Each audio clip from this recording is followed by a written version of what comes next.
Hello, is it me you're looking for? Hello. Josh goes live at weird times. Do I? Is that a thing? Is this time weird? Oh.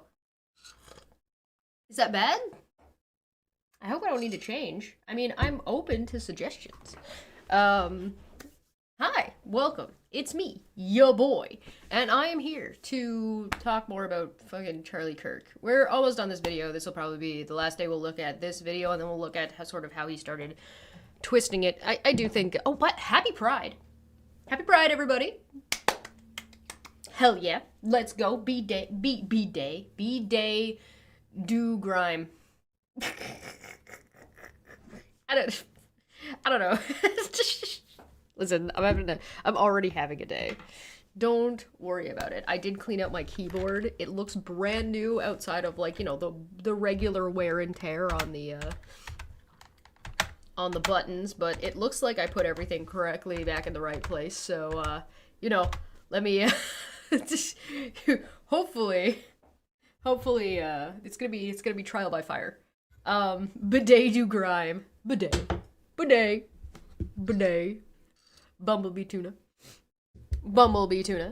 Happy Monday. It is Monday. Yes, it is Monday. Fuck, guys. I don't know about this. I don't know, man. I found a knife. Just start using it to... The little pointy stick. Neat, right? Found a sword. It's over there. I haven't found a way to put it up yet. Do you think I should put it in the background? You go right there. I don't know. Happy Pride. Gay rights, trans rights are human rights. Anybody who says otherwise is basically saying that gay people and trans people aren't humans, and that's just really fucking dumb. I'm not implying anything by having this pointy stick in my hand while I'm saying this, I promise.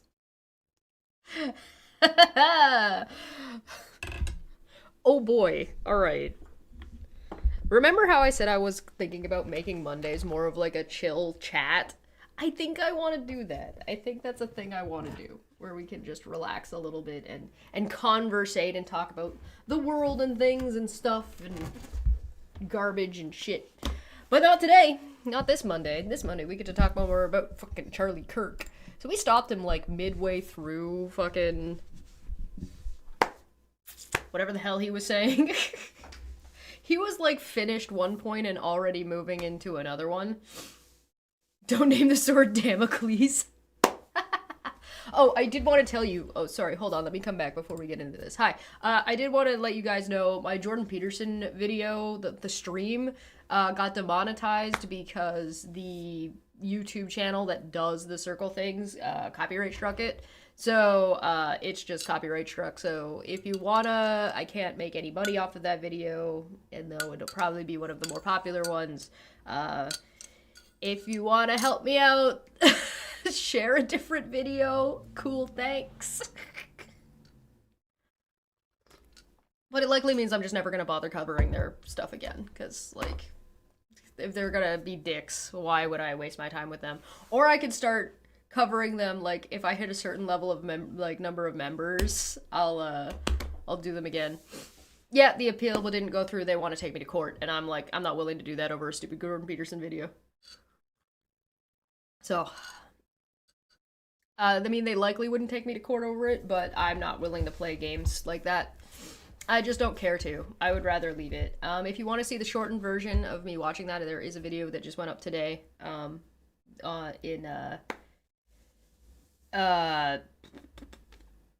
it's not a, like, I'm not, like, I can still stream. It's not, like, obviously I'm here. It's not that kind of a strike. So they wouldn't be able to take away my ability to stream because it's not like a community guideline strike. It's just a copyright thing. But I'm not willing to play games like that, so I would rather just not talk about them. But, you know, we'll see.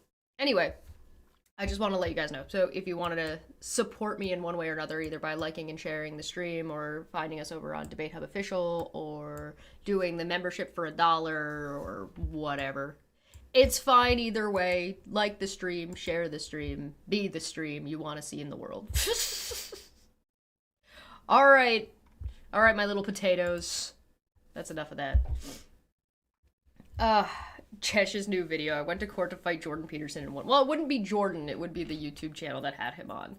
But they probably didn't like that I said that they were part of the problem. But that's, you know, it's fine. Charlie Kirk. I don't remember where we were, so I'm just going to put it back a little bit. He said something about incessant oppression Olympics. And I mean, I don't know... I don't know how that doesn't apply to the Christian persecution complex, but you know, we'll get into it. Yeah, Jubilee, thank you. I forgot the name of the fucking YouTube channel that did it. Alright, I'll put him back a little bit. Oh right, he was talking to this guy who was calling him out for not knowing what the fuck college is. Forgot. Alright, are you guys ready? Hopefully everything works. Let's go. At most colleges in the West, they've gone away from places of inquiry and appreciation of what is good and what is beautiful, and into this incessant oppression Olympics of trying to deconstruct the core canon that is our birth certificate. I don't know if that's happening here. It's certainly... That's not true, though. In America, it is objectively true, okay? That isn't true. No, first of all, they removed Western civilization as a core course in Stanford in the 1990s. They tried to bring it back with petitions, and the university said, no, teaching Western civilization is racist. Shakespeare is not taught at major... let me finish. Shakespeare is not taught at major universities across America because it's deemed as racist. I talked to some students earlier in the English department, and they said, hey, I'm studying Shakespeare. I said, that's refreshing because in a lot of U.S. schools, they don't teach Shakespeare because he's called racist. You would be surprised at how... You do realize that with the book banning laws, for example, in Texas, that want to remove illicit content, right? They would be removing Romeo and Juliet because it talks about premarital sex. Yeah, he's throwing words around like objectively, and he doesn't know what that means. It means that he is certain that he believes these things are happening. He is very certain. On a scale of certain to objectively, where do you fall? Wretched to the core, some of these colleges have become in America. If you look at the Global Innovation Index, America, which is predominantly a lot of their majors are in humanities and liberal arts, they're number 2 on the Global Innovation Index. China is somewhere near 13. If you look at every metric, Fortune 1000 CEOs, 40% did humanities and liberal arts. There is a value in liberal arts, yet you're criticizing it. And I'm going to keep on criticizing it. Also, the vast majority of liberal arts graduates... He's not going to deal with the fact that just got thrown in his tiny little face on his really big head. So, here's the thing.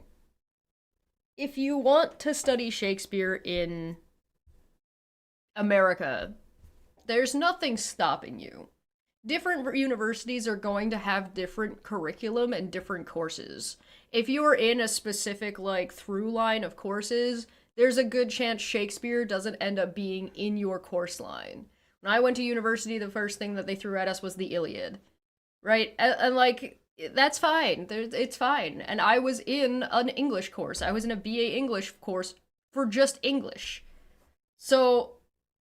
yeah, I also did Shakespeare in high school. Every year, grade 9, 10, 11, 12, every year had Shakespeare in it in English class, which was a requirement. And then I also had additional Shakespeare that I ended up reading, like, studying, like, Much Ado About Nothing, King Lear, and a couple others, because I also took studies in literature. So, like, not everybody takes the same things. Not everybody in school read as much as I did while I was in high school, for let alone, like, my personal time reading, but my required reading was way higher. But that was because of the courses I chose to pick. So if Charlie Kirk is going to cherry pick a school that is not doing this, or they've renamed the course from Western studies to be like, wow, we're teaching a lot of racist things, let's be more accurate on our history, and he's acting like that's an affront. He's acting like learning an unbiased, or at least less biased version of history with less of a filter on it about what was actually going down. Like, for example, if he really wants to teach the forming of the United States and Western culture, you have to put prostitution in there. The Wild West was built on the back of slavery and prostitution. That's basically it. And probably dysentery. But, like, you have to study these things. And again, the bills that the Republicans are putting forward, the people that Charlie Kirk are fighting for, the people that Charlie Kirk has backed, are banning books like this. Which means you would not be able to learn about the prostitutes that basically were able to manage cities and maintain any kind of hygiene and, like, have money flow throughout the American West. So it's just, Charlie Kirk doesn't know anything about history, therefore he feels justified to criticize how history is taught by people who do know about history. And that's what this whole big rigmarole is when it comes to these, like, this kind of punditry. It's a pony show, right? Like, it doesn't, these are people who don't understand what they're criticizing, thinking that their ignorance gives them higher value of criticism. Like, that they're proud of the ignorance, and they think that ignorance entitles them to say absolute fucking nonsense. Graduates do not respect freedom of speech. That is an empirical poll. They increasingly do not have reverence or gratitude for the United States. An empirical poll. Polls are about opinions, Charlie. Who did you ask? What was the question? Where were you? How many people were in the poll? Oh, good God. States of America, they don't care about the core values of the U.S. Constitution. If you want to go to college, that's fine. But in our country, 40% of kids that enter college do not graduate. The kids that do graduate, half of them end up getting jobs that do not require any sort of college degree. There are all these... That's not an education problem. That's an economic issue. Sir, you're crossing your streams. It is an economic issue to not have jobs in these fields. And what you're doing, Charlie, and what your president is doing, Charlie, the guy that you backed, Charlie, is getting rid of high education jobs and trying to bring back manufacturing, which is a low education job. Working a machine is not considered high education. That doesn't mean building the machines, programming the machines, fixing the machines, managing the machines can't be. There are high-level jobs in manufacturing or higher education jobs in manufacturing, but not machine operating, not material movement. As somebody who worked in a factory, there are a lot of jobs where you do require little to no education to do. So maybe the job market is an issue of unfettered capitalism not functioning properly. Because I'm not anti-capitalist. I think capitalism can be fine, but capitalism can be done incorrectly. And America has been doing capitalism incorrectly for a very, very, very long time. Up degrees in America. I know it's different than the experience you might be having here. Your tutoring system here is objectively great. I'm glad you guys have it. The class sizes in America are 400 to 500 students, sometimes per introductory course, to go hundreds of thousands of dollars into debt, study things that don't matter, to find jobs that do not exist. And so let me just... And that's again, you're misdiagnosing you've got the symptoms correct, Charlie, but you've got the issues that are causing it incorrect. You think therefore the education is bad. And that's not the problem. That is not the problem. I'm a janitor at a clinic. I'm pretty sure my job is worth more than $14.25, the $14.25 an hour it pays. Absolutely. And then you have these entry-level positions that require 3 years of experience and a college degree. Who's scamming who? Did you learn something at college? Did you learn how to do the thing? Yes, okay. Is college too expensive in America? Yes, absolutely. But that's not because the education isn't valuable, and it's not because the education isn't worth something. It's because your economic situation and your blithe just pronouncement of the best thing is to be an ignorant fuck is a problem.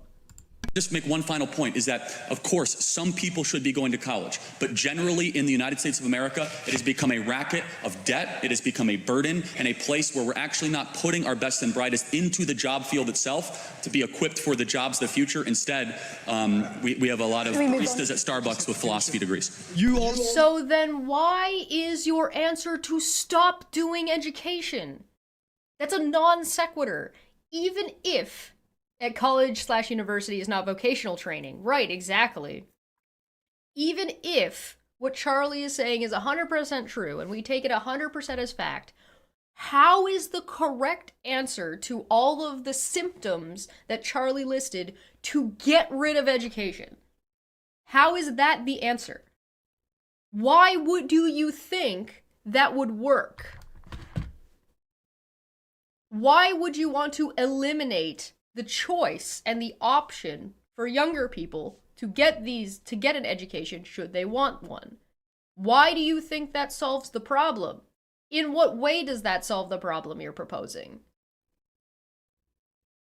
This is also coming from Charlie Kirk, who did not graduate. He didn't go to school.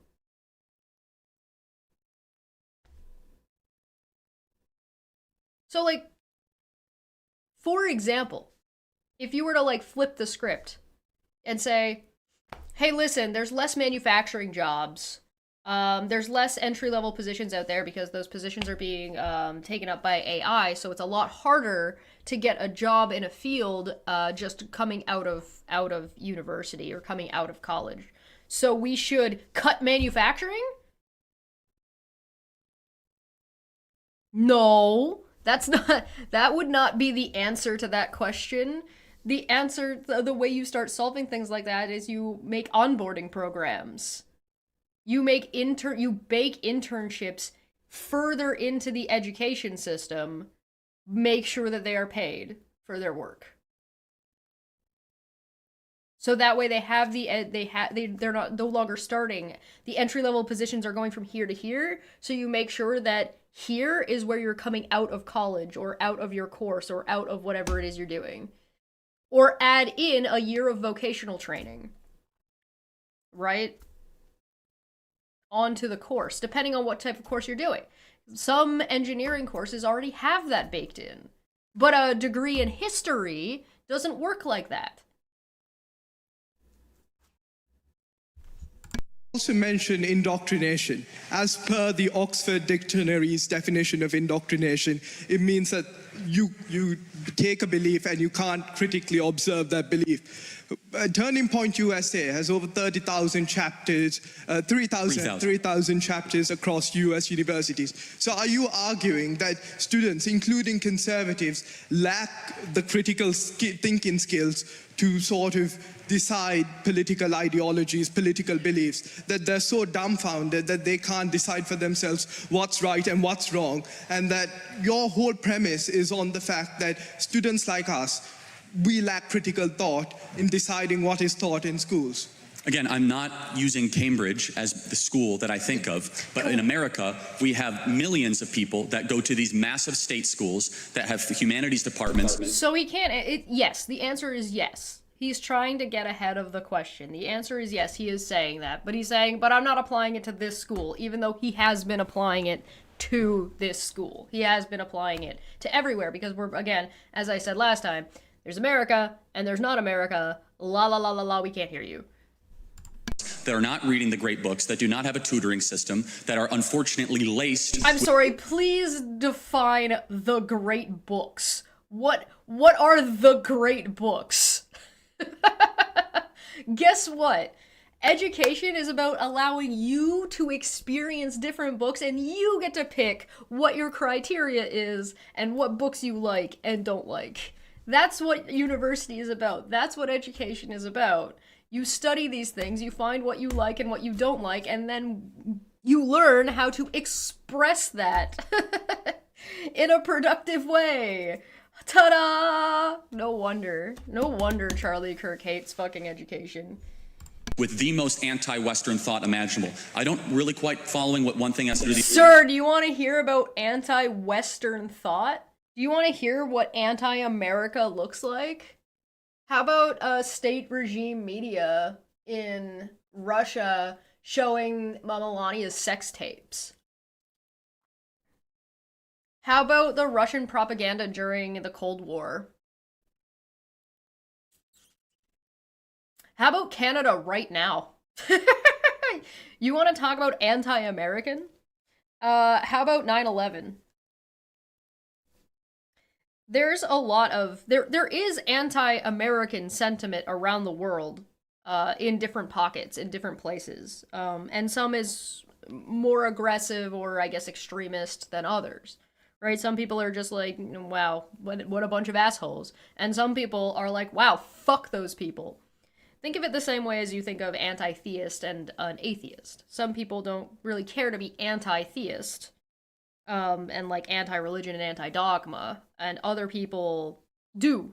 Other people are into that, right? And like neither of them are necessarily wrong. You're allowed to have opinions. You're allowed to argue for things and debate the stuff and do things, as long as you're not like, blowing up a Planned Parenthood over your belief system. You're pretty fine. You're pretty much in the clear to think what you want to think. As aggressive as Christians tend to be by going everywhere and waving their religious dogma dick everywhere. But, I mean, even Charlie Kirk is doing it in this video. Saying that education is anti-American is pretty extreme. Like, that's a pretty extreme claim. That's a pretty extreme statement. So it's weird to say, oh, all of the philosophers that are now working at Starbucks got anti-American education, and that's why they're not getting, like, you see how he's just making talking points, but he hasn't actually connected any of these things together? Right? Like, you see what I'm saying? So if the school wasn't anti-American, the philosophy students wouldn't be working at Starbucks? If you cut education, less people will be working at Starbucks and you'll have more educated people in the correct areas? You see how none of what he's actually saying makes any fucking sense?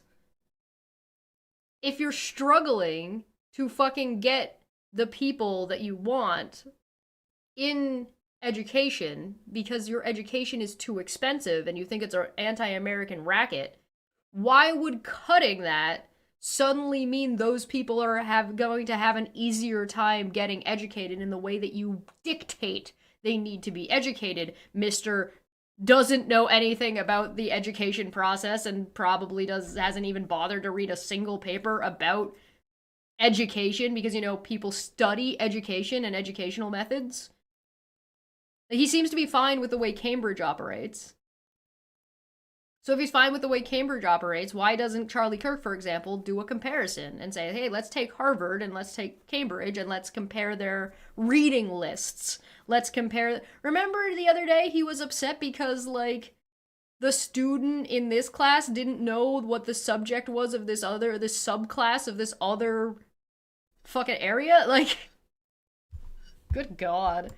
The other why 3,000 chapters has something to do with your indictment. Maybe you can clarify, but I think we're out of time. You can clarify, but then we'll move on. In general, colleges should be a place that lift you up to what is good, true, and beautiful. To study the great things that have been. Good, true, and beautiful, the great things that have been. Okay, well, what about the bad things that have been? You're not going to study any of the bad things that have been? What define good, true, and beautiful? By what criteria are you deciding what is good, true, and beautiful to be studied at school? Harvard and Cambridge are not so different. Yup. Yeah, you'll notice that he's the one who's said we're out of time every time, not the mediator moderator person. It's him that like wants to cut the other person off. He wants to get the last word and cut them off.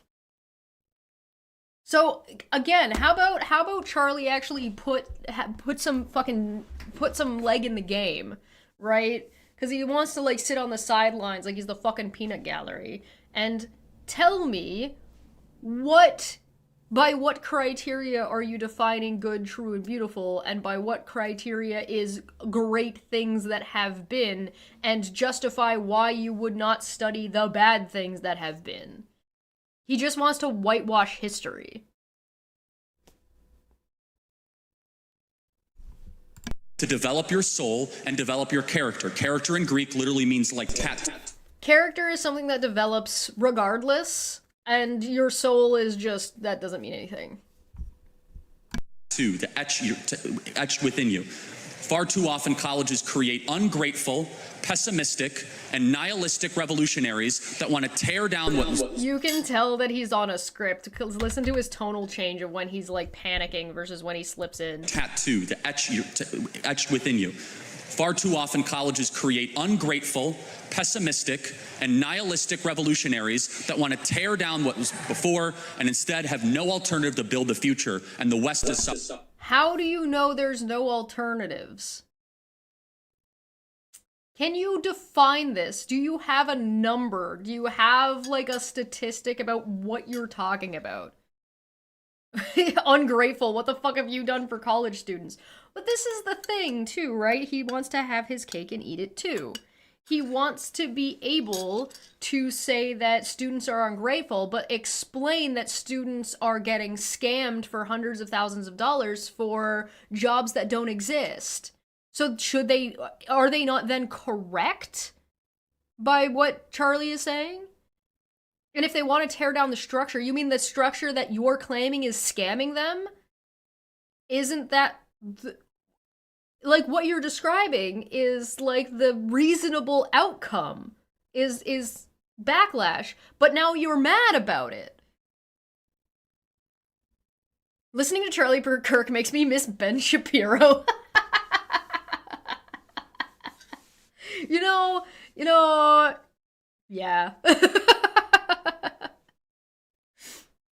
Yeah, I got what you got there? A knife!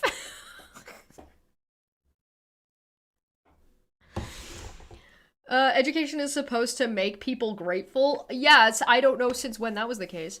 Have you ever met a university students with the energy to revolutionize anything? Yo, that's a very good point.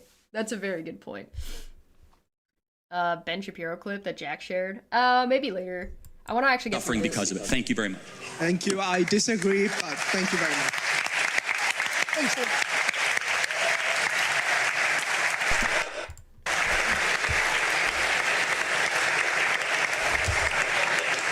Thank you. Our next question is from Archie McIntosh at Jesus College.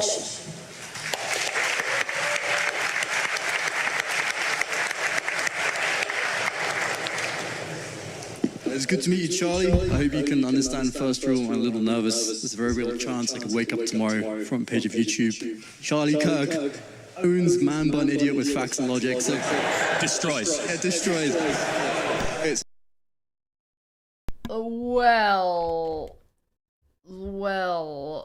We are going to be going into some of the YouTube videos that Charlie Kirk made in response to this, so I think this guy might be predicting the future. I don't know. I found it. I have no idea what this is from. I can give you a closer look at it if you'd like.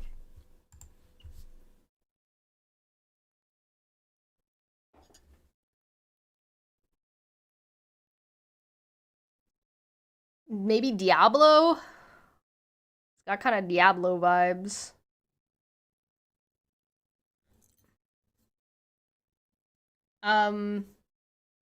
Charlie dropped out of community college, so understand college education because of reasons. Yeah, no, Charlie doesn't get it. Whose body did you find it in?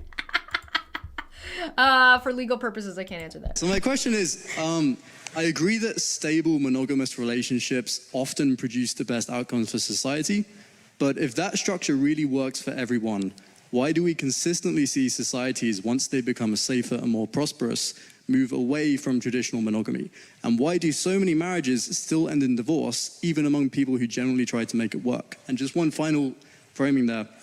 If you believe in free markets because they are decentralized and they adapt to reality without top-down control, and given the individual ability to form healthy long-term pair bonds very significantly with factors like genetics and ecologically calibrated attachment styles, Why do you reject top-down control in economics, but not extend that same rejection to human behavior in terms of marriage? Okay, so the first one, the second law of thermodynamics answers your question.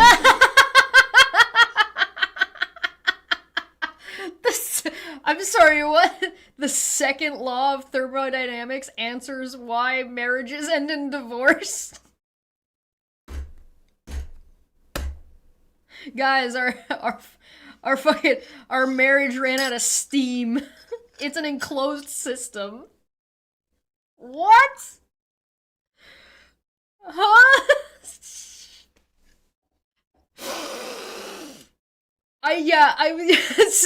Me and Smitty are on the same page. I was not expecting the second law of thermodynamics to come out of this man's mouth. Fucking what? Young Earth creationist Charlie Kirk. What the fuck?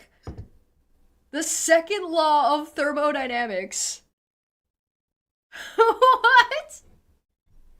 I'm so distracted by this guy in the back because he keeps reminding me of fucking Masako X, and I don't know if anybody else in here knows who that is, and I don't know if anybody else is as much of a degenerate and like a weeb as I am to know who that is. Ask him what is the second law. Yeah, alright, yeah, what is the second law of thermodynamics, and how does it answer the question? Is that it's the law of decay. Societies tend to decay against the roots that created them. For example, as a side note, here in this country, you guys invented...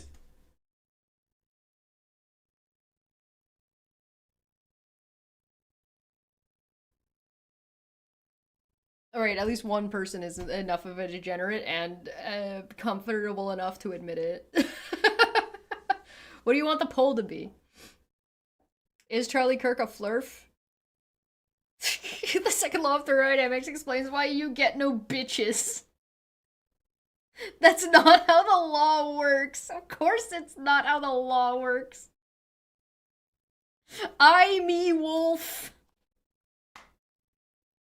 The third law of thermodynamics, it's not cheating if your partner is watching and touching themselves. It's not, the third law of thermodynamics says you're not a cuck if you're a cuck, Charlie. It's fine.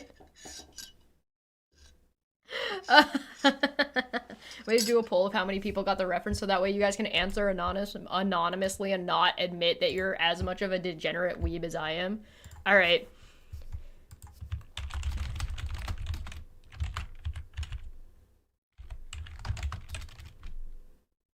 I don't know if I'm spelling his name right. I'm just gonna call it MX joke, question mark. Yes, no. Alright, the poll is up.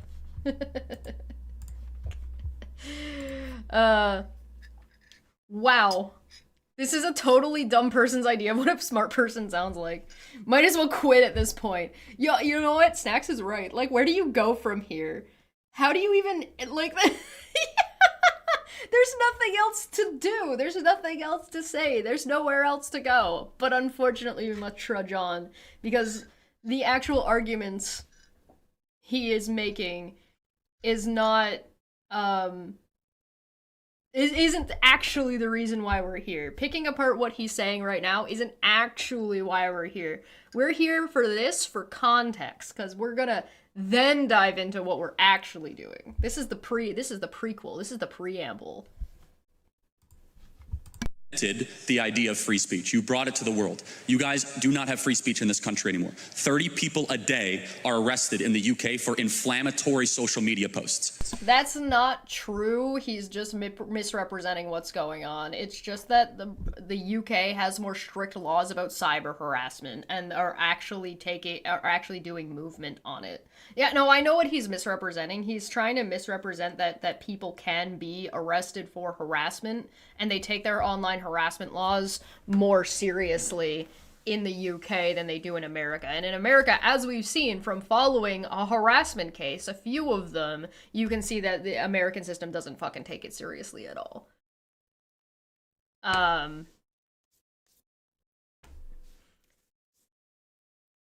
that's really cool, Athens. Someone by the name of Lucy Connelly is currently facing prison time for a Facebook post that was critical of migrants. It is. Yeah, that's not true.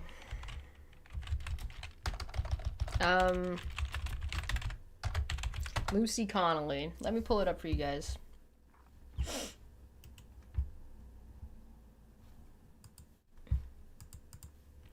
Woman jailed for race hate post and loses appeal. She's being arrested for hate speech and cyber harassment. The UK applies its laws, its harassment laws, to the online space. She's not getting arrested for tweets.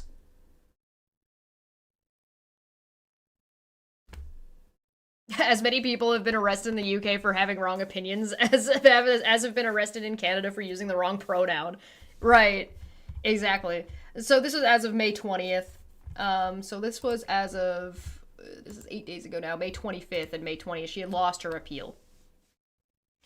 Jailed for inciting racial hatred after online rant against migrants on the day of the Southport attacks, has had her appeal against her sentence dismissed.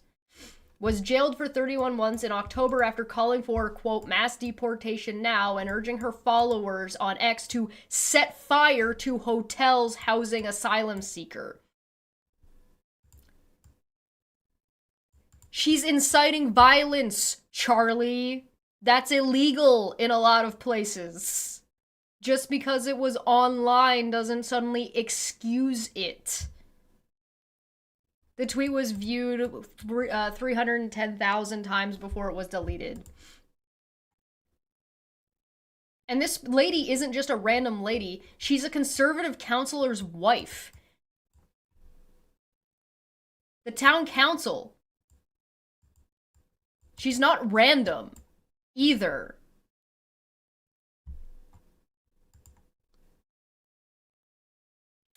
Connelly posted the swear word-ridden message on the 29th of July 2024, the day 3 girls were murdered at a dance class in Southport.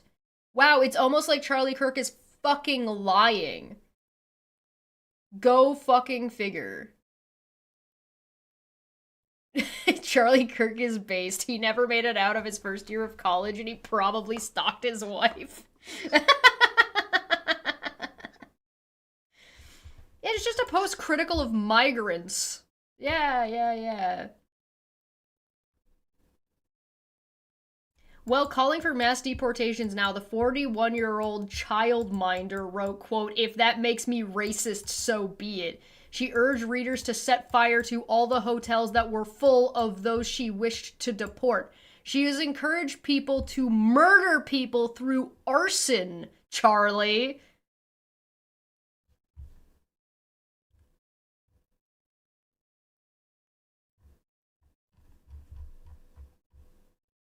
I don't know, babysitter?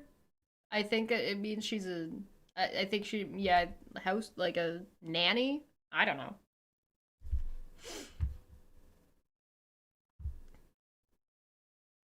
That's not even legal in the land of the free. Oh, they probably get off in current America, but it's also, yeah, it's against the law in America as well. But, I mean, Donald Trump did it, so I guess as long as you're doing it for the right people, it's fine. Because that's like classic right-wing extremist authoritarians.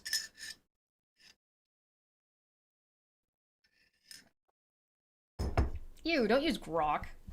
Normal, unfortunately, for civilizations to face someone by the name of Lucy Connelly is currently... I would like to remind you that this all has to do with the second law of thermodynamics. ...facing prison time for a Facebook post that was critical of migrants. It is normal, unfortunately, for civilizations to get away from how they once operated and how they once were. Now, to your question, does that answer the first part of your question? Yeah, it's called progress. You're not supposed to stagnate, Charlie. That's what progress is. You're supposed to adapt and change and make society a better place. You're not just supposed to stay the fucking same way all the time. That doesn't work. What does this world come to where you can't threaten people's lives without the state telling you can't? Oh yeah, I know, right? Where's all the fucking MAGA people freaking out that somebody fucking some senator made a joke with rocks about like a restaurant reference and they all freaked out being like, they're threatening the president. Meanwhile, Donald Trump was unhinged posting. Yeah, you want to see? Do you want to see what the fuck? I think maybe it got taken down by now. Donald Trump was reposting a crazy conspiracy theory that Joe Biden was killed in 2020 and was replaced by a clone robot. Like, what the fuck? This is the president of America is claiming the still alive Joe Biden, prior president, was assassinated, murdered, killed in 2020, and replaced by a fucking clone robot. Fucking what the shit? Your question, you were saying, why do they get away from monogamy? I want to make sure I'm answering your question. I would say I don't feel that that's What was your question? I forgot because of my unhinged lying. full answer. Okay, so your answer. It's not an answer at all. He's just saying societies degrade over time is what that, but he referenced the second law of thermodynamics as if it's relevant at all and hasn't actually correlated one thing to another. So you'll notice that Charlie Kirk just says a bunch of shit that is self-contradictory that doesn't actually go anywhere. You're asking why do they... Oh yeah, it was it today? That's the... No, it's not today. It was the 31st was the birthday of Kofefe. So yeah, happy birthday to Kofefe. Monogamy in this economy? Yeah, good point. There are lots of society... Because I don't even agree with this guy's premise. This guy's premise is that he's already agreeing with Charlie Kirk.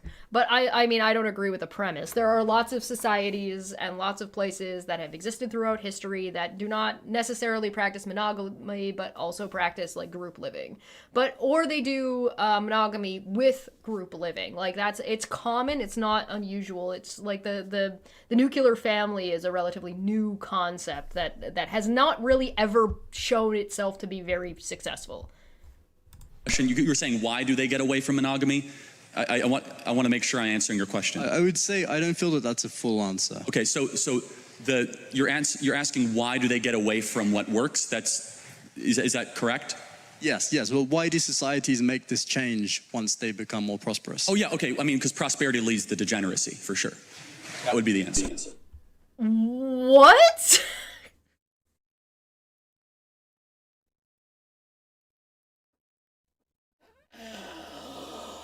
Alright guys, get back to hunting and gathering. No more houses, no more planes, no more phones, no more YouTube, no more anything. Everybody gotta go back to hunting, gathering, get a stick, no swords, no guns. Actually, if we're going all the way back to our roots, like what Charlie is saying, we don't even get sticks anymore, guys.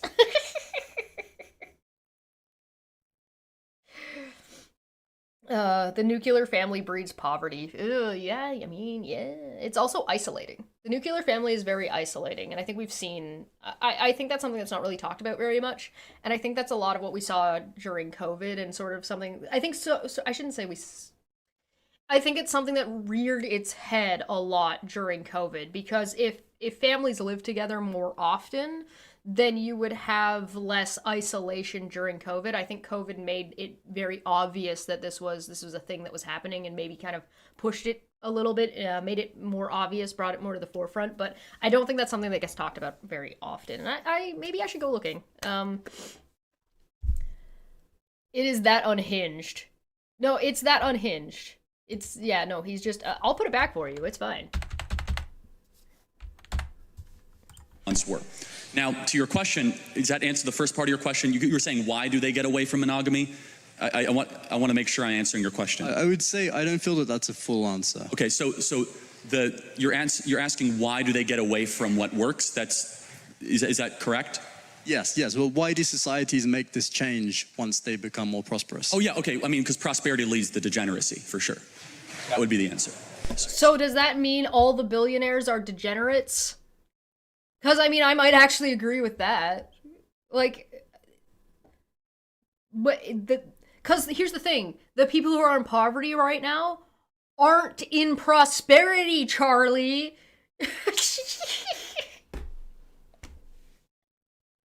In America, the fucking poverty line My god. Breaking news. Prosperity leads to degeneracy.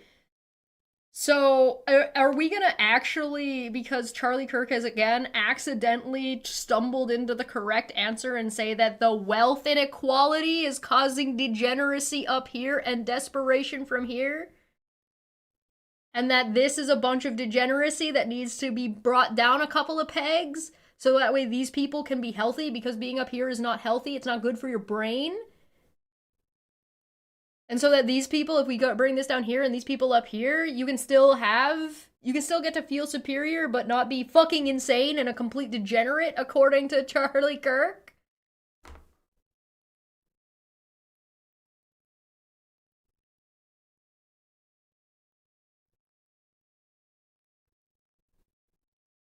Did he accidentally into a real problem?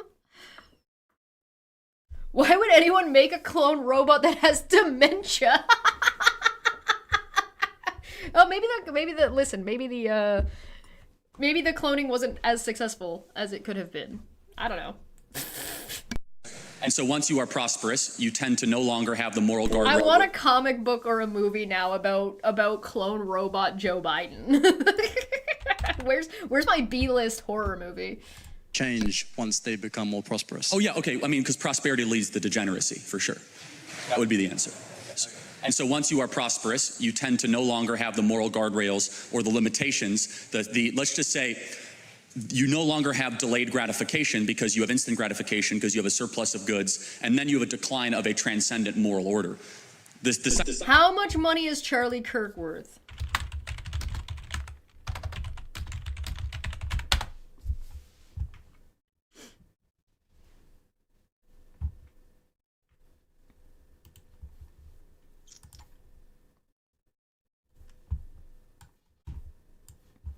Charlie Kirk is a conservative activist, author, and media personality who founded Turning Point USA. He has a strong presence in political circles and shapes the views of young conservatives.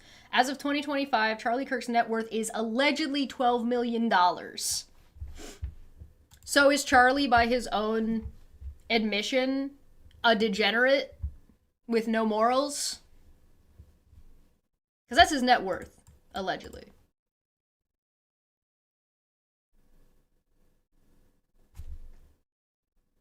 Is Donald Trump a degenerate? According to Charlie, by that logic? Elon Musk? Any of the people in the fucking Oval Office right now? I'll put this in the thing for you guys if you guys want to read this more later. Hey Jax, I hope you're having a good vacation. It also means that he doesn't want prosperity for his country. Yeah, which would be, guess what? Anti-American dream. That's the opposite of the American dream. The American dream is supposed to be like life, liberty, and the pursuit of happiness, right? That's prosperity. That's what prosperity is.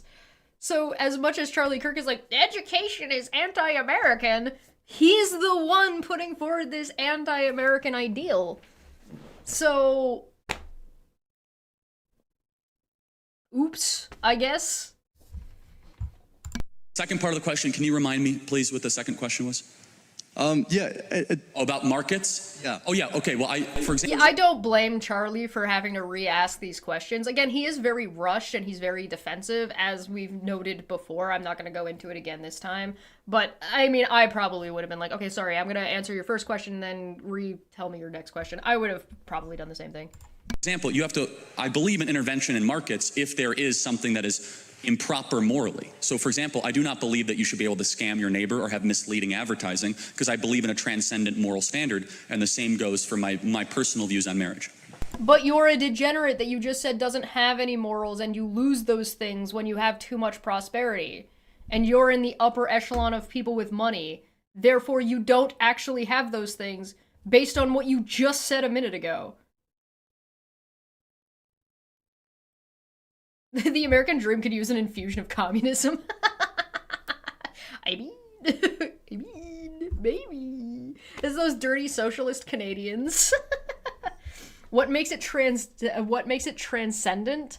What is transcendent moral standards? These are these qualifiers. He keeps using these qualifiers. Yeah,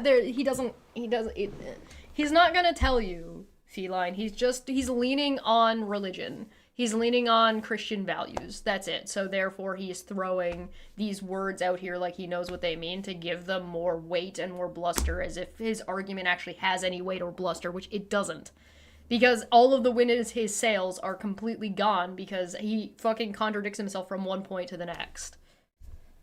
Because he doesn't remember, he's running a script and he hasn't read his script he hasn't critically read his own script in a way to make sure that, like, well, if this person says this, then I respond with this. If they say this, I respond with this. And he hasn't actually double checked to make sure it's one, at best, two-dimensional thinking.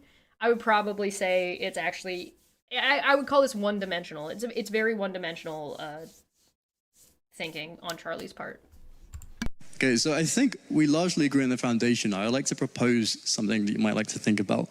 So, firstly, I absolutely acknowledge that, again... Are you guys just treating communism like it's MSG?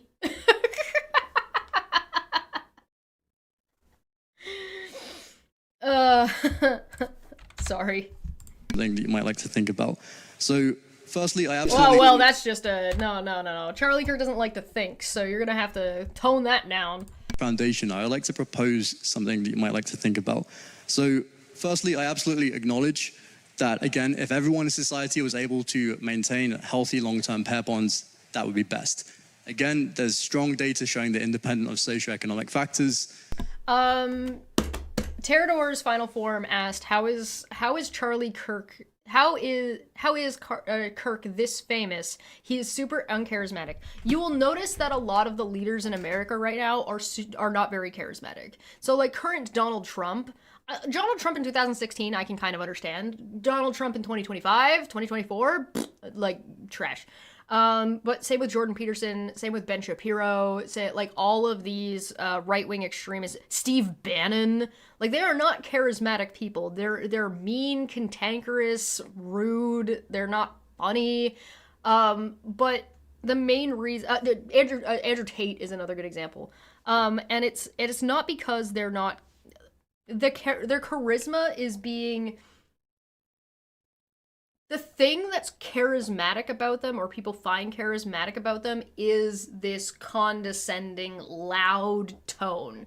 A tone of authority as if they know what they're talking about. Because of the people they're selling to. And the people they're selling to are disenfranchised men. Younger men. And a lot of younger men, and, like, getting into, like, millennial men. Maybe a little bit less of the millennials, but I'm willing to lump them in there. Are disenfranchised with the world. And have a, from my reading, have a feeling of being dejected and having their issues put to the side. And not being... They don't feel like they're being treated fairly because they feel like they're being blamed for problems that they don't feel like they've either contributed it to or actually have any control over. So, for example, the weaponization of toxic masculinity. When you hear Andrew Tate talk about toxic masculinity, he misrepresents what it actually is and what it means. Right? When you hear Ben Shapiro talk about feminism, he doesn't actually talk about feminism. He talks about a misrepresentation about what feminism is, and then they cherry pick examples that are like extreme out of context scenarios and then use that to then justify what they're trying to get across. And now I think these men in these cases that they're targeting, right? It's not like it's only men that get caught up in this, but that's who they're targeting. When they get caught up in this, I think their disenfranchisement and the way they feel about it is valid, because there are a lot of men's issues that do not get the attention that that I think that they need. So, for example, male and men abuse and homeless shelters, for example. There's not a lot of those. There needs to be more. Men do not get the they don't get help and don't have access to a lot of mental health. There's not as much resources put into that right now, and there needs to be more. And they feel like they're being dismissed for other things. So, like, feminism helps men, but it's helping men is not feminism's focus. And when a man comes up and says, oh, hey, but I have this issue, they get shut down. Because guess what? We're not talking about your issue right now. And they feel dejected. And admittedly, maybe their feelings about that is fair, but maybe not reasonable. Right? So they can feel dejected, but saying, hey, what about me, isn't productive. And when everyone else is viewing you as coming from a place of privilege, and you don't personally feel privileged at all because you've had a hard life, or you have trauma, or you haven't been able to get help while you've been looking for it, and you're slipping through the cracks, and you feel like the world is changing, and there's this expectation on men that is no longer fair to expect from them in this particular economy, and then shitting on them for it. It's sticky, and there's a lot of personally hurt feelings. So grifters like Andrew Tate and Charlie Kirk take advantage of. They see this disenfranchisement. They tell them what they want to hear, and that it's not your fault. It's actually the world against you, and it's all these women's fault, and it's all those immigrants' faults, and it's all these people's faults, and it has nothing to do with you. You're okay. You didn't do anything wrong, sweetheart. Fuck those people. And it makes it really, really easy when these men are already in an emotionally fragile state. I personally think the world tends to set men up for failure when it comes to emotional maturity, and then women are expected to pick up those pieces. And it's not fair for anybody. Like, it's a bad scenario. But this is not, like, Andrew Tate, for example, is not the way to fix it. Jordan Peterson is not the way to fix it, as you can see with how toxic and how aggressive and how problematic a lot of that has gone, and how it has grifted into right-wing authoritarian, because these men who are being targeted and scammed and indoctrinated in some cases and bullied into taking these positions and participating in this way are being taken advantage of, and in a way that means that they have to accept this, like, daddy Trump authoritarianism, because they think that's the only way that they can be satisfied in life, because they don't have control and they want control. And so they're told, well, give up the control that you do have. But that's not what they're actually told, right? It's, toxic masculinity is bad for everybody. It's bad for women, it's bad for men. It's not saying being masculine is bad. If being masculine was being presented as bad, then you wouldn't have the majority of feminists agreeing with trans people, right? You'd see outrage in feminist circles about trans men, and you don't see that. Because being masculine isn't a problem, right? That's not the issue. The issue is these toxic traits that come from and are guised inside of this idealized toxic masculine idea. The point is that it helps everybody. It's utilitarian. But that's why. That's why Charlie Kirk is popular. It's because if I was going to be vulgar about it and crass about it, I'd say he takes upset younger men, he sucks them off, makes them feel better about themselves for 30 minutes, but it's a short high of instant gratification, and then they feel bad again, so he does it again, and he just feeds them, and as he's feeding them, he moves further and further to the right, and leads them into extremism, and radicalizes them, basically. And so because he is telling them that what they want in authoritative tone, so he sounds like he knows what he's talking about, and that they feel that they're smarter than everybody else now, and they now are part of, like, this group, this exclusive group that now knows things.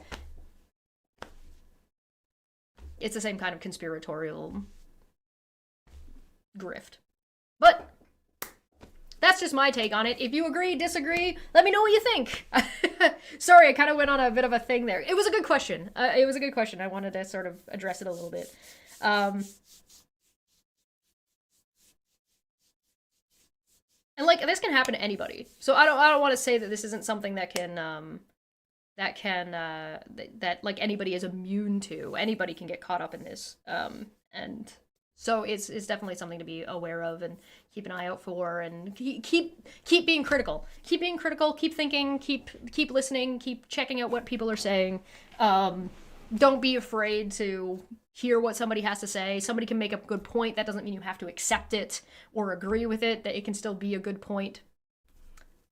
Etc., etc., etc. A lot of men and women view everything through a lens of men versus women, well, which is something they've been set up for, right? For years and years and years and years and years. And there are a lot of things that are men versus women, and they're like strategically, like structurally built that way. So they're not wrong, but that doesn't, feeding into it doesn't make it not a problem, right? You see what I'm saying? Think for yourself and don't blindly accept things. Yeah, absolutely. Absolutely. All right. Let's let this guy fucking socioeconomic factors. Yeah, Charlie Kirk knows about socioeconomic factors. That, again, if everyone in society was able to maintain healthy long-term pair bonds, that would be best. Again, there's strong data showing that independent of socioeconomic factors, broken homes are some of the strongest predictors of poor life outcomes. We totally agree. Yes. And even, I'm not sure if many people here are aware of this, but if you track, as countries become... I think it's a factor, especially when you set up the structure to be successful if this is the situation, right? So I think that it is true and likely the case that in a society that builds its structure around a two-parent lifestyle, if that home splits from into two separate homes, and there is nothing in the structure that enables you as a child in that scenario to succeed, you will have a harder time climbing through that structure because now suddenly you don't fit anywhere. So I think it's one of those problems that is like, it doesn't need to be a problem, it's only a problem because we made it a problem. If we don't make it a problem, like if we don't, for example, punish single parents, right? Single moms get shit on a lot. So do single dads, just in very different ways. Or in some of the same ways, but also, like, for example, a dad taking his daughter to the park and getting weird side eyes from other parents at the park. They're like, who are you? Why are you here? Like, what's this creepy guy doing here? And it's like, he's a dad. Fuck off. Right? Stuff like that. So there's like a lot of things that go on. And like, again, we can go into toxic masculinity where it will say, oh, well, you don't take care of your kid. You don't change diapers. You don't do that. That's women's work. Right? Like, that's no good. That's no bueno. It makes for a really bad relationship between a father and their kids. Especially when society is unnecessarily pressuring this parent, even if he is not that way. If society is pressuring him to be that way, that's an additional pressure he doesn't need when he's already got enough to work on. You know what I'm saying? This guy, he's busy enough, right? So, etc., etc., etc. Yeah, pushing women to be forced out of the workforce. Yeah, there's like, so although I do think this is likely true, I think that it is only true because we make it true. It's a self-fulfilling prophecy, as opposed to just change the way we do things a little bit, adjust the structures, and it would probably be fine. Easier said than done, admittedly, but more socially egalitarian. Somewhat surprisingly, rates of female depression and anxiety also spike disproportionately. So I think one of the problems here is that when you try and impose more absolutism, inevitably, again, due to variance in attachment issues, due to industrialized culture, absent parents, screens, raising kids, around 50% of adults in the West develop attachment disorders, which make it very difficult to maintain long-term pair bonds. And then additionally, you have things like variation in oxytocin receptors, in density and shape, also invasive pressin. there are going to be, even if there's 5% of people who feel that these rules really do not fit them, they will push back. And this will create ideologies that then grow into more wider appealing ideologies, which then, lead to this change. I think this is what happened in the sexual revolution. It started with a push for female autonomy, and then it was almost morphed into a really exaggerated expression of pushing for maximizing individual freedom. And I think that when you try and impose moral absolutism this way, it just inevitably causes pushback. And I think if you were to, as someone with a platform, instead say, hey, monogamy is great, it works best for most people, but I also understand there are some people it doesn't work so well for. This guy is trying to suggest that Charlie Kirk be reasonable. Like, Charlie Kirk is an extremist. Here's the thing, if Charlie Kirk had a good idea and a good way of living, then he would be preaching that instead of preaching hate. He would say, like, for example, let's talk about purity culture, for example. Purity culture, if you want to not have sex before marriage, nobody should fucking care. Do whatever you want. However, purity culture, as soon as you make it an ideology, you make it a culture, and you start pressuring people, and you specifically aim at young people, now it's a problem. Now it's an imposition rather than an informed decision. If you wanted to preach the benefits of purity cult, of not having sex before marriage, and not call it purity culture, which on its own is already framing it that if you don't do this, you are somehow not pure and therefore you're dirty in some way, it becomes a fucking problem. And you end up with a lot of people not educated about sex when they go into marriages. And that's a problem, because that causes medical issues, that causes issues between partners, that causes things like divorce and unfair power balances, right? So I don't think that choosing to not have sex before marriage is a bad thing, but it needs to be an uninformed scenario where you do have facts, you do have information. And if you wanted to be a proponent of that, that's fine. But if you want to impose purity culture on people and try to sell this to young people, and you target young people, now we've got a problem. More people would hear the message that you want to push. Okay, thank you for that. That's an interesting. I've actually never gotten that question before. It's very thoughtful. Would you say you're against? Charlie Kirk isn't about being reasonable, though. Charlie Kirk is about being an extremist and pushing extremist ideologies to radicalize people, and so he can con them into voting for things based off of hate. So now they can all turn around and be like, "I didn't vote for this. Feel bad for me." No, I don't feel bad for you. Grow a pair and do something. Moral absolutism, then? Yes, I would. Are you against that absolutely? No, I'm very open to having my mind changed, and so it's not an absolute thing. Well, That's not what that means. You're just changing the context of the word absolute. Absolute morality doesn't mean absolute certainty. Those are different fucking things. It was just him fishing for a soundbite, and this guy walked into it. I'm against moral absolutism. Are you against moral absolutism? Absolutely. No. Okay, so then you're consistent. So I think it's all just kind of. It's preference, not. It's about preference. And you could just basically do whatever you prefer. There is no transcendent moral order. Well, no, it's not necessarily about preference either. There's more to. It's not that moral theory is fucking. For the guy who was making fun of philosophy students for working at Starbucks, this guy sure doesn't fucking understand dick shit about philosophy. Moral and ethical philosophy is incredibly fucking complicated. It's dicky, and it makes people really uncomfortable to talk about it. But yeah, all Charlie is doing there is a bait and switch. You're right, Feline. Well, I think what you're doing there is slightly unfairly putting me into a loop, because I'm very open to having my mind changed. No, that's fine. What I'm saying, though, is that by definitionally, and this is something that will keep on coming back, you must choose. Definitionally, you must choose. No, you must. You don't. You do not must. Just not is an option, usually.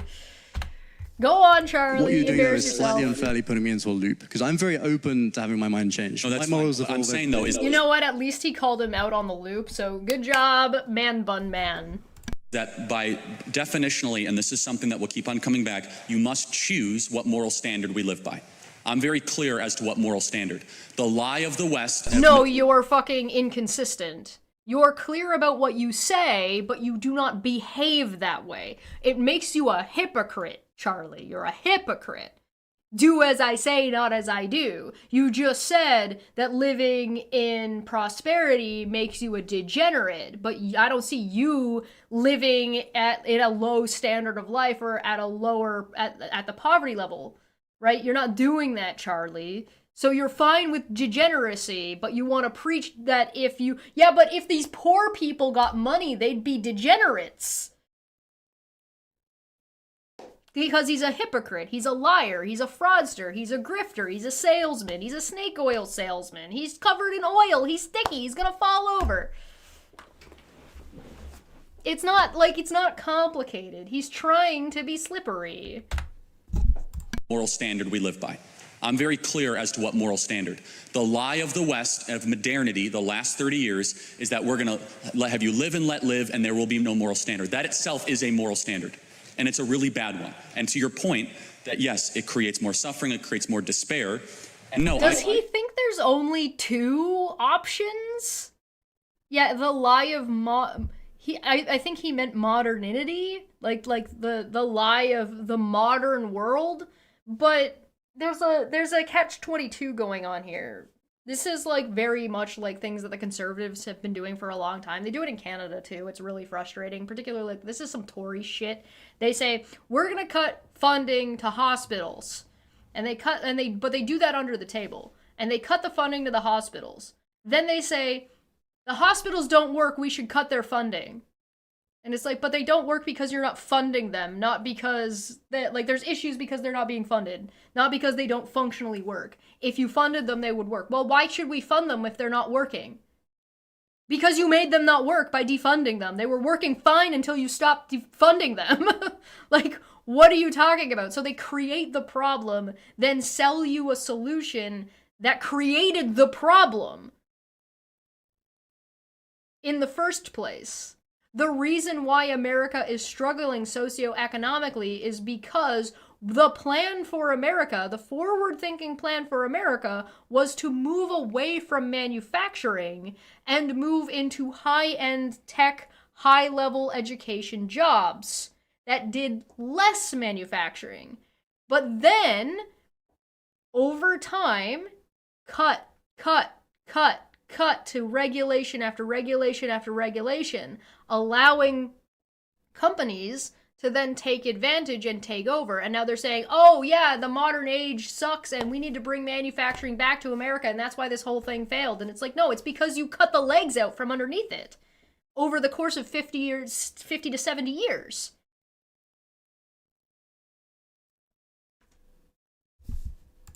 I disagree with what you say, and I respect the heart of which you're saying it. I will say that I have a moral obligation not to accommodate when people fall short, but instead try to lift them up towards the standard that is true and that I know that works. Okay, then hold Donald Trump to that standard. He's a felon. He doesn't follow the moral standards which Charlie Kirk purports to fucking follow, or Elon Musk, or himself, or Steven Crowder, or, like, the closest one is probably Ben Shapiro. Like, I think the closest one to follow, like, that supposedly follows the morals that they sort of put forward, the closest one is like, if I had to make a tier list, probably Ben Shapiro is the closest to actually following what he claims. But, like, Jordan Peterson doesn't practice what he preaches. None of them do. So how are you going to hold anybody accountable? You're going to hold Steve Bannon accountable? You're going to hold Alex Jones accountable? You're going to hold Donald Trump accountable? No. So where I'd push this is I'd ask you, you describe people falling short when they fail to engage in long-term monogamy. Well, he describes people falling short on his imposed rules that he decided is good for everyone based off of fallacious nonsense. He hasn't actually justified anything. He's just like, no, I just know this, but do you know it absolutely? No. It doesn't work for everybody. And the Bible says that! The Bible says not to fucking judge people that way, and Charlie Kirk is out here fucking judging everybody with a fucking broad-ass brush as if he's a fucking authority on the matter. What do you think causes that? Why do you think some people struggle? Many reasons. Economic is one of them, but the biggest is the death of religion and the death of Christianity in the West. As America... What do you mean? You're a multi-millionaire with an entire fucking industry built around fucking religion in education. Joel Osteen is rich as fuck, and he's just got a big old fucking megachurch. Every president you have ever had has been fucking Christian. What the fuck? Where? How? Tell Elmo! What do you mean? It's so laughably untrue. Remember, didn't I say at the beginning of this video something about the American Christian persecution complex? Fuck. Don't ask them about the most repeated commandment in the Bible. Be kind to strangers, for you were once strangers in the land of Egypt. Yeah. Right now, the people who are the most egregious in breaking the tenets of Christianity and Christianity dying in the West are the fucking Christians. I'll just talk about America. The UK is unfortunately far less churched than America. But as America has become less churched... Hey, remember when he said, I'm not criticizing you guys, I don't know what's going on over here. Many of these social ills rise. So one thing I'd say, I study the evolution of behavior, in particular sexual romantic behavior.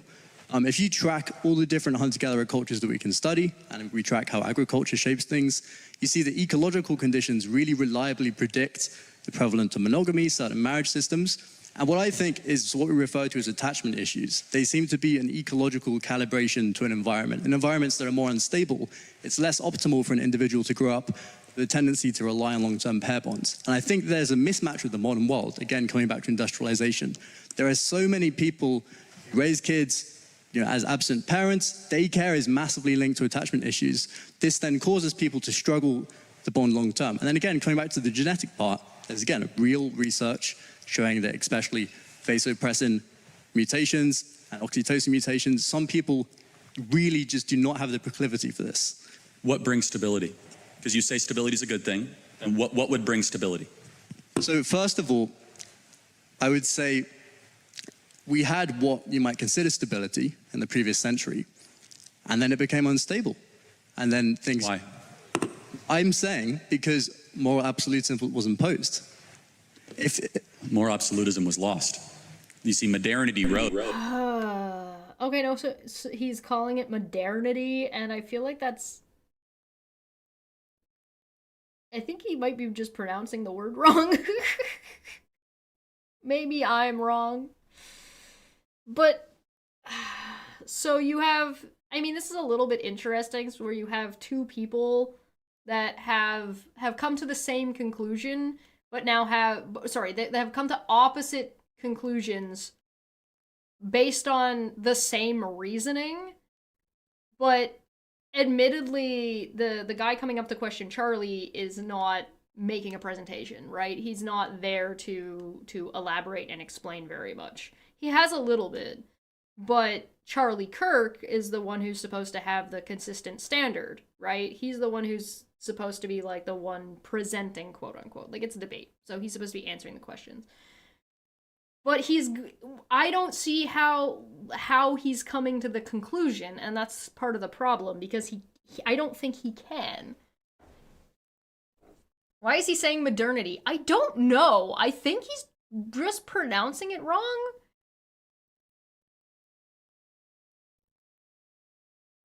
Yeah, state or quality of being modern. Yeah, I know what he means, but maybe I'm wrong. I don't agree with this student, but the student seems to actually know the subject. Yeah, I don't think I don't know how much I agree with this student or not, because I'm not entirely sure what they're proposing. Like, there's a couple of things that I agree with them on, and a couple of things that I would disagree with them on, but at least, like, there's a conversation there. Whereas I just don't understand how... I'm not... I don't understand how Charlie Kirk is trying to say that moral absolutism is gone, but also advocating for authoritarianism. Right? We started It is a clusterfuck. Yeah, you're right. It's absolutely a clusterfuck. to teach our kids moral relativism, and we got rid of moral absolutes. So it's the opposite. You don't teach your kids that. In fact, I think it would be a really good idea to actually start teaching your kids morals early on in school. I mean, you do, like, we still teach, like, wait a minute, aren't these the people who are trying to get rid of Sesame Street? Doesn't Sesame Street teach, like, sharing is caring, and, like, be nice to people, and, like, be cool to your neighbors, and, like, isn't there like, general moral, like, treat others as to how you want to be treated? So, like, but you do teach that to your children. You just don't teach it in a religious context, because it doesn't need a religious context. So if you are teaching your kids these morals early on, it's less of an issue that these kids are being taught this. You just don't agree with... They just don't agree with the what? What don't you agree with? Does Charlie Kirk not agree that do unto others is a moral absolute? Does he not agree with charity as a moral absolute? Does he not agree with... Yeah, so his... Yeah, no, Feline's right. His issue isn't that these things... He's presenting it as if these things aren't being taught at all. But what he's actually saying, because he's hidden it inside of, like, of this clusterfuck, what he's actually saying is that I don't care if you teach it, this stuff or not. If it's not under a religious authoritarian theocracy, it's not valid. That's what he's pushing for. He's not pushing for moral absolutism being taught. He's pushing for moral absolutism being imposed, and that's the thing this guy is coming to. He's saying it shouldn't be imposed. Okay, I think we figured it out. Charlie Kirk wants a theocracy. The end. Why was it lost? Was it lost because people stopped pushing from Start top bringing this down? question to a close. Why was it lost? That's a question for far smarter minds. I can only tell you that it was. In America, it's honestly one of the worst. How do you know? If you don't know how or what happened, how can you possibly, like, can you at least demonstrate that it is lost at all, please? Decisions, not just worst ideas ever, which is modern feminism, largely from Betty Friedan's feminist mystique, which acted as if every woman who's in a monogamous marriage in the States is in some sort of tyrannical environment. And it has led to the women of the West being the most miserable, most depressed, most suicidal, most prescription drug addicted cohort on the planet. And I think we need to appropriately... Sir... do you happen to have a statistic for the amount of women who were prescribed drugs before divorce was legal? Charlie Kirk, can you do me a favor and talk to me about the invention of the vibrator?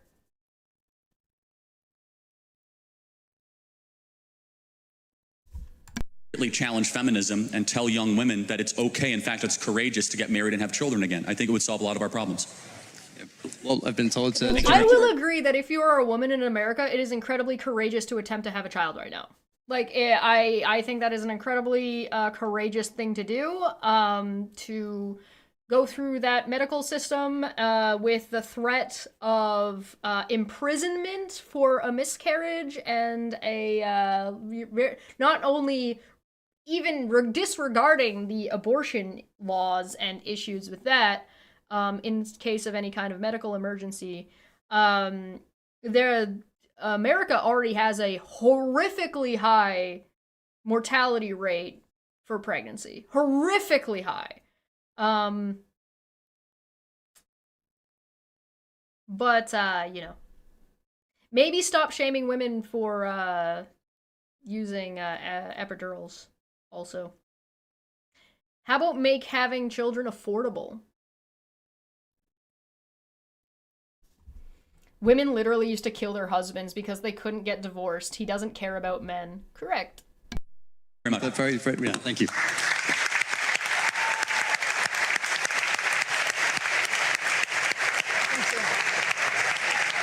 Our next question is from Tilly Middlehurst at Fitzwilliam College. I think that guy asked a way too complicated question for Charlie Kirk.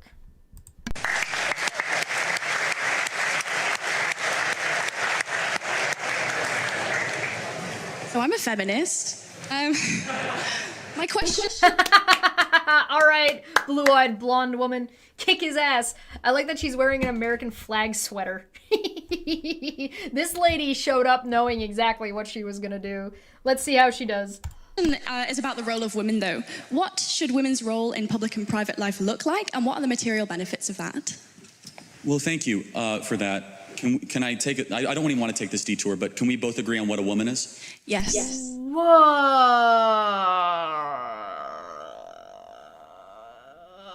I don't even want to take this detour so I don't have to answer your question, but can we agree on what a woman is? It doesn't matter for you to answer the question.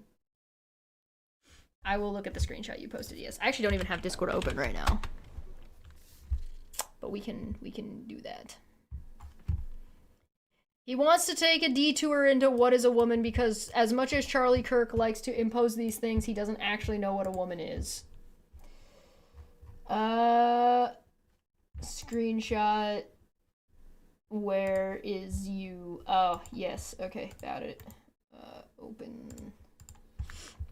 Quotation from Kilby 2004. Ellipses, a cluster of issues surrounding the assessment of modernity. Modernity. There we go. Yeah, modernity. And of the apologetic task of theology in modernity. I'm saying it wrong. Modernity. Modernity. Modernity. Both men were deeply concerned with apologetics, with the question of how to present Christianity in a world which is no longer well disposed towards it. Both thought that modernity raised particular problems for being a believing Christian and therefore apologetics. I mean, yeah, that makes sense. That makes sense. A woman is someone who isn't as quick as a coursing river with all the strength of a great typhoon. Except she is, because Mulan was a woman. So immediately sidetrack the debate. Yeah, he doesn't want to answer the question.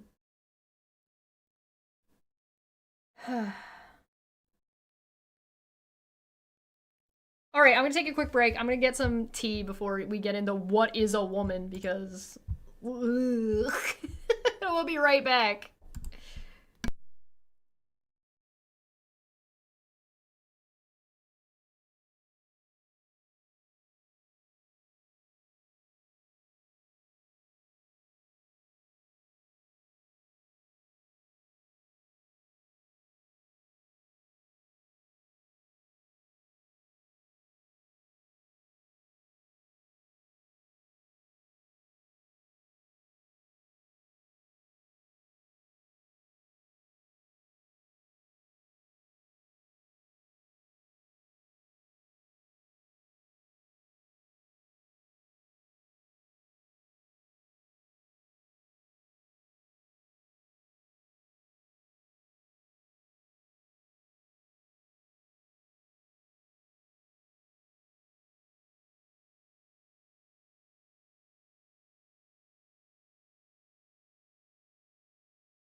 Oh, God. What is a woman?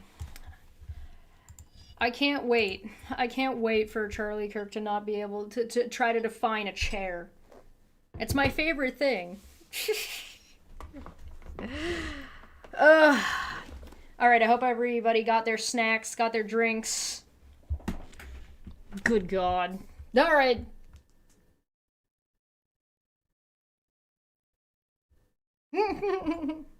Mulan's such a good movie. An adult human female, it's a biological sense of that. Well, thank you for that. Can I take it? I don't even want to take this detour, but can we both agree on what a woman is? Yes. An adult human female, it's a biological state of being that is also socially experienced. Can I please elucidate just one example of that social experience? Yeah, I was going to. That's a really good way. Actually, that's a really good way of putting it. Biological expression and social experience. That's actually a really, this woman came prepared. Sar says I want to ask him, what is a buffoon?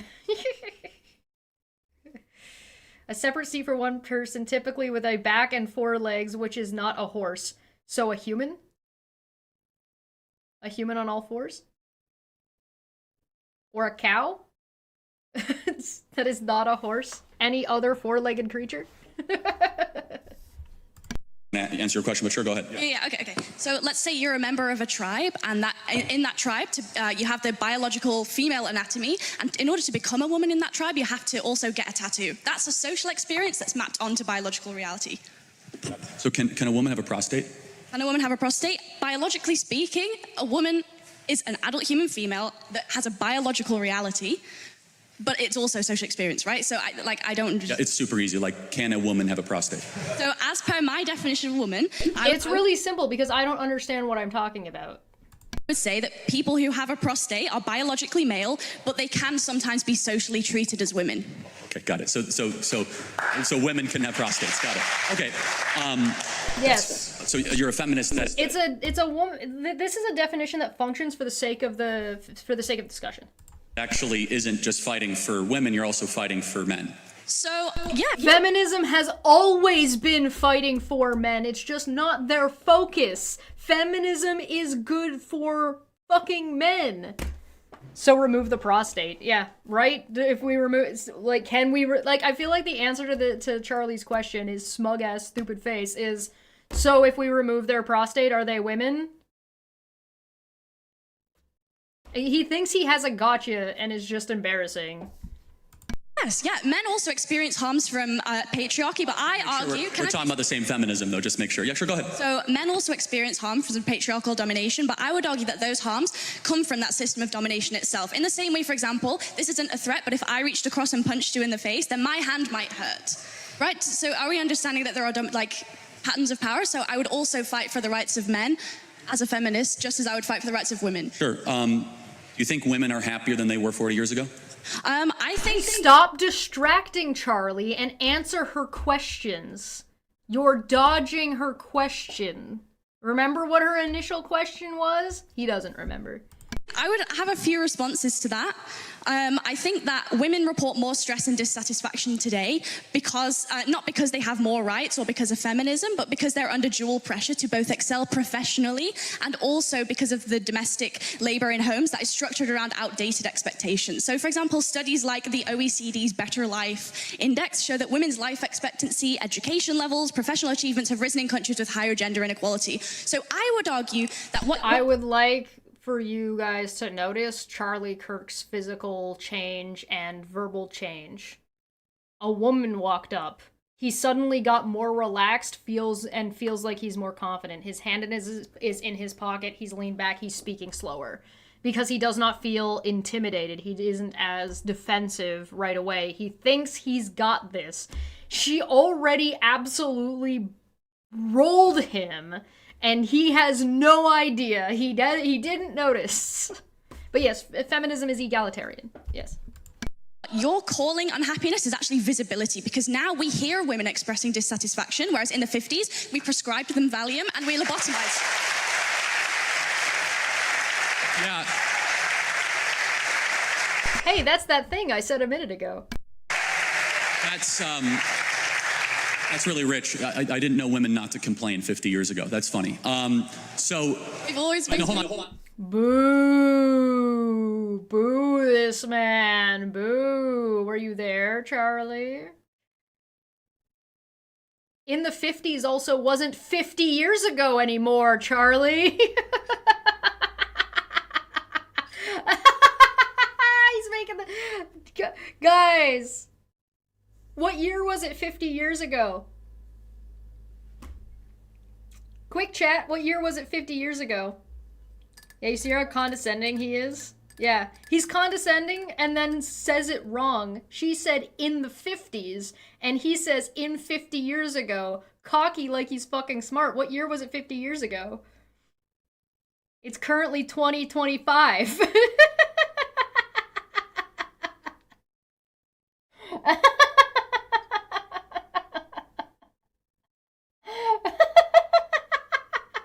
That's really rich. Let me not be able to do math.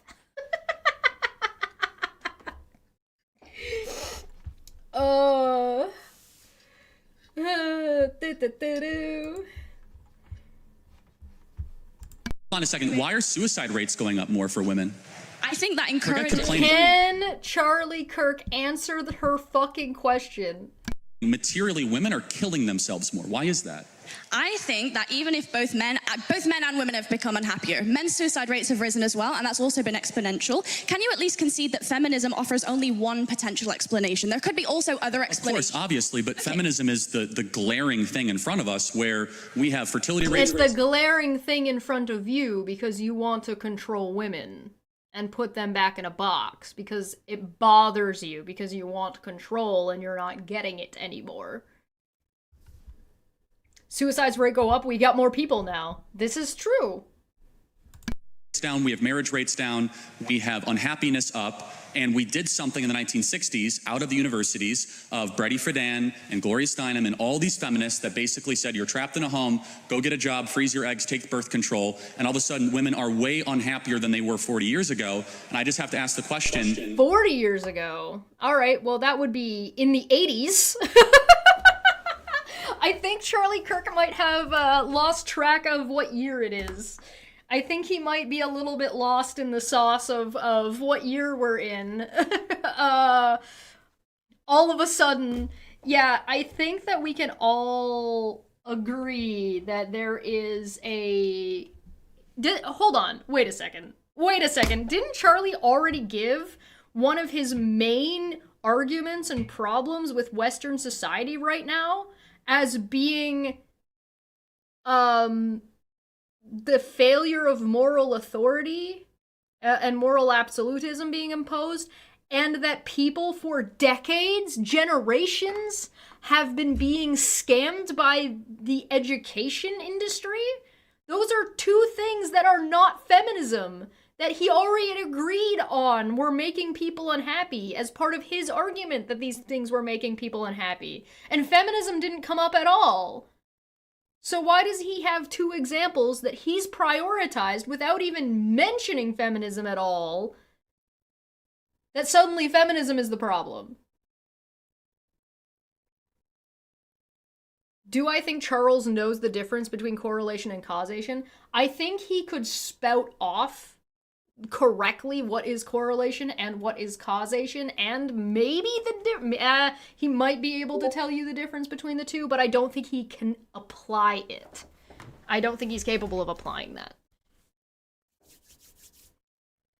So, Charlie already gave two examples of things, and he prioritized two examples of things as the fall of Western society, and neither of which were feminism.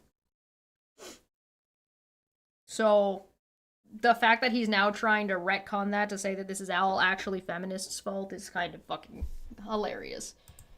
Why is that? Is it working? And maybe there are biological differences between men and women that we should respect, and that deep down a lot of women want to get married and have children. In fact, we should applaud it, and we should... How do you respect somebody's biology?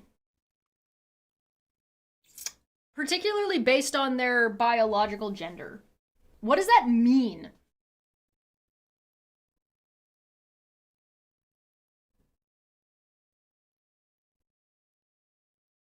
Yeah, visibility is also a good point, yes.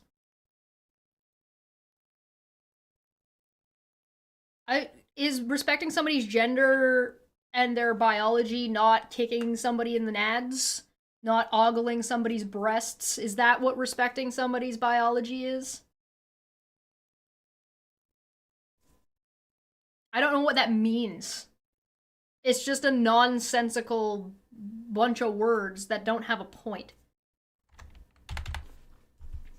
Is it working? And maybe there are biological differences between men and women that we should respect, and that deep down a lot of women want to get married and have children. In fact, we should applaud it and we should support it. And deep down a lot of women want to get married. How do you know that? This is well, deep down you actually know God exists. Getting married right now is not an issue of biological differences. The issue is fucking economic status, Charlie. The issue is economics. Who's fucking paying for fucking the wedding, asshole? Who's gonna pay for the home? Who's gonna pay for the kids?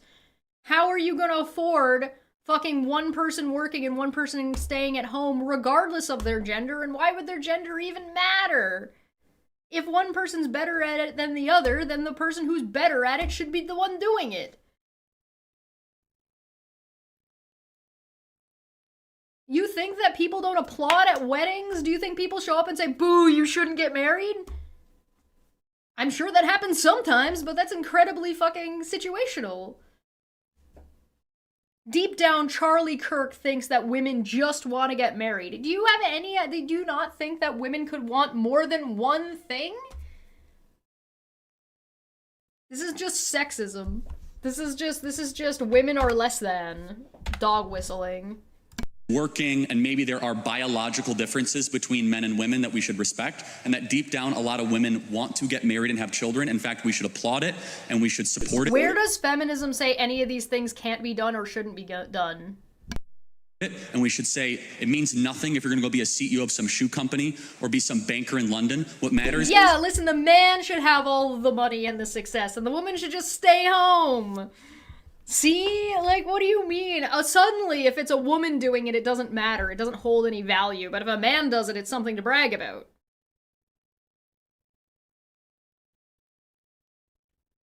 Does bro realize that people don't want to work under the current system because it's ass? Right?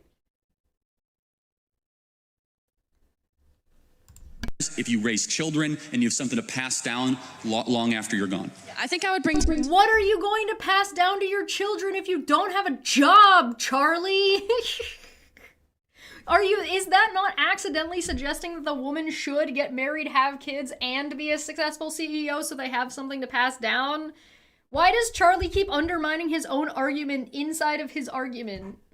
Stop that.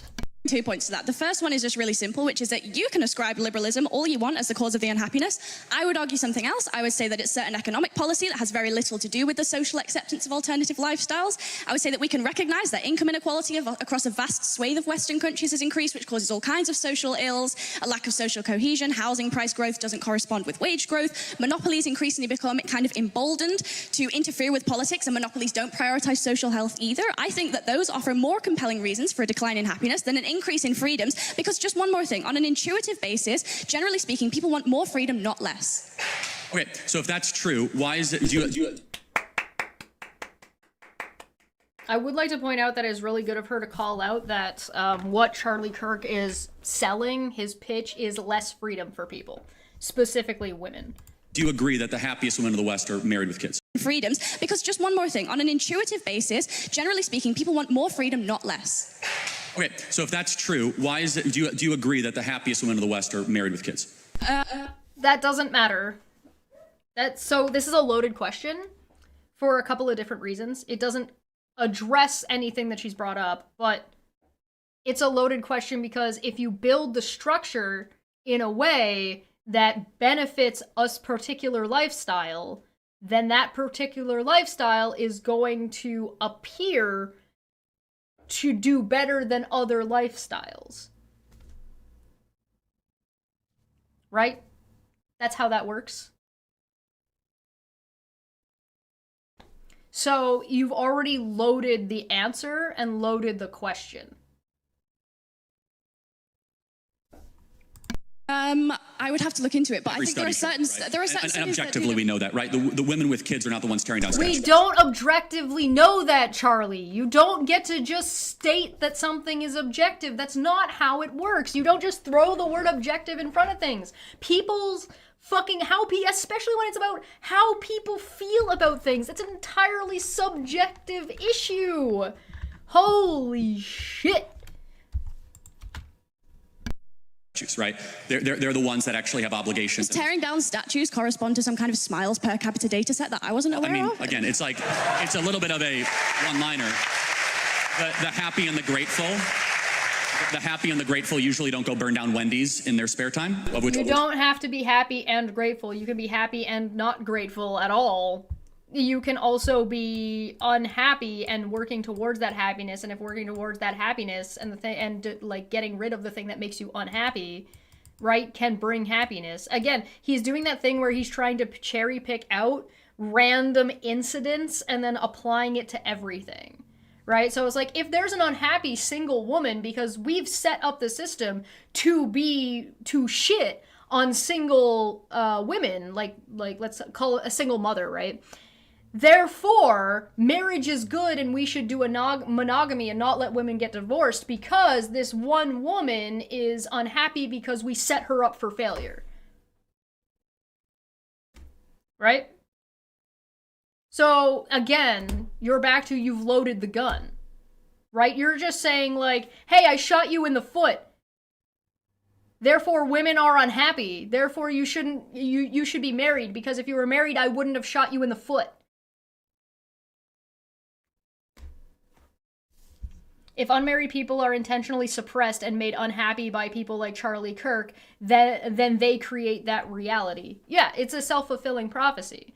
So by this logic, if you were to say objectively that Charlie Kirk's presence makes women unhappy, like they're not happy with him being there, they're uncomfortable, they don't like him, then objectively we should remove Charlie Kirk from society because that is one person negatively affecting 50% of the population.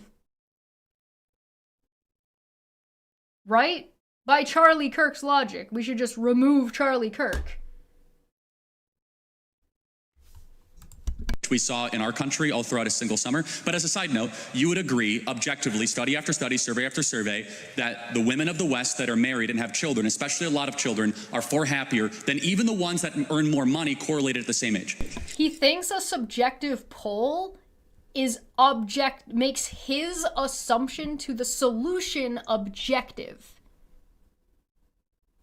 Right? So I'm gonna say this one thing just to be clear. Charlie Kirk thinks that a subjective study, right? A study that is asking a question, a survey, a poll, a subjective poll equals and is the equivalent of an objective and gives his solution and presumptions objective truth. That is, and he has never justified between point A and point B.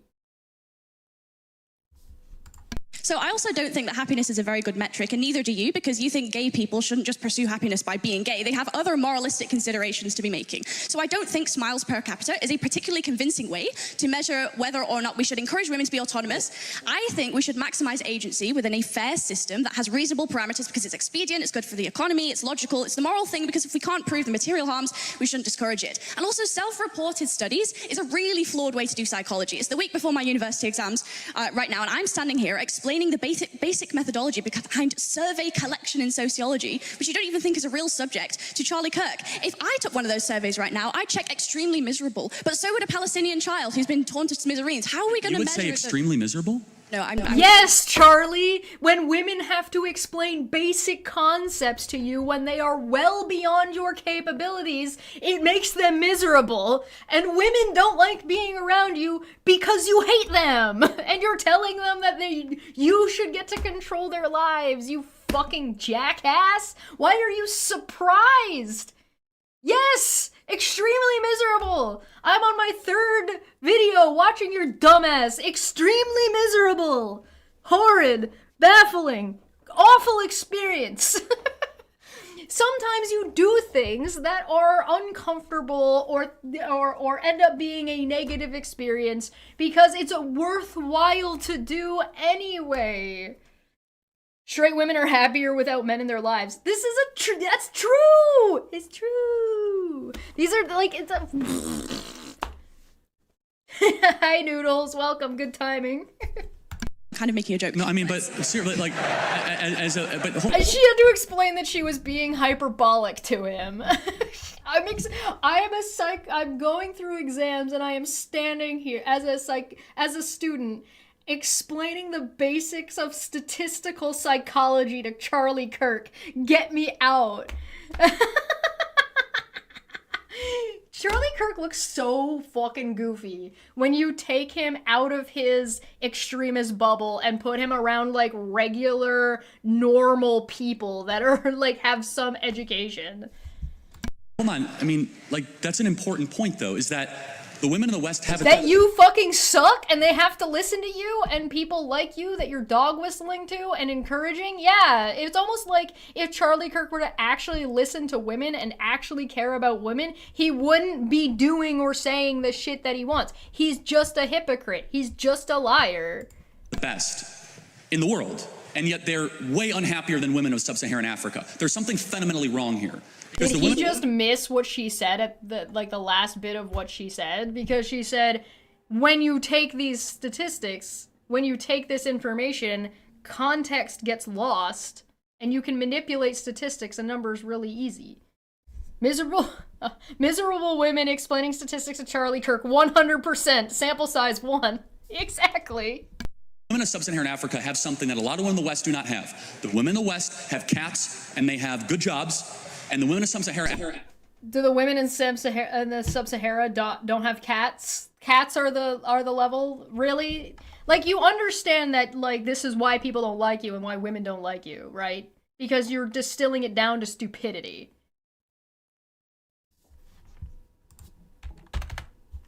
Sub-Saharan Africa. There's something fundamentally wrong here. Because the women of sub-Saharan Africa have something that a lot of women in the West do not have. The women in the West have cats, and they have good jobs, and the women of sub-Saharan Africa, they have a And suddenly those are good jobs. Funny how that changes.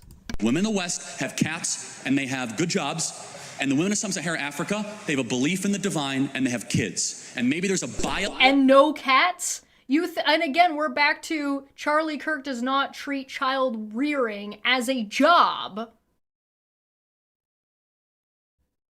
Sub-Saharan Africa has cats, and a lot of them. Cats are native to the Sub-Sahara. Wow. Cats. What an asshole. Illogical undercurrent that is keeping a lot of women from realizing their full potential. And so without reading your phone and just like, connecting. I'm not really reading my phone. Well, it's fine. Sure, then you can answer. She put notes on her phone. You didn't call anybody else out for having things written on paper and on their phones. That's how you know she fucking made him incredibly uncomfortable. Look, the way he's standing changed. His his tonality changed because she fucking nailed him to the fucking wall. She got him. And now he's mad about it, and instead of trying to talk to her like she's intelligent, like he has been attempting to do with the men that he's talked to, he's trying to fucking talk down to her, try to dismiss her, and try to treat her like she's lesser than, because Charlie Kirk hates women. And he's talking to her like she's stupid, like nobody knows where cats come from. Like, women in the West don't have kids. They certainly do.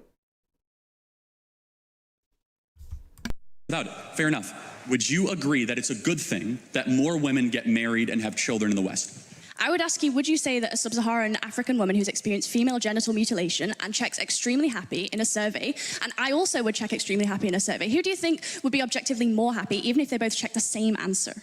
No, again, so I fully, if you want to talk about how Islam mistreats women, we could talk all. Nope. Answer the question, Charlie. And I would like to point out that remember a little while ago when I said what Charlie actually wants is a theocracy?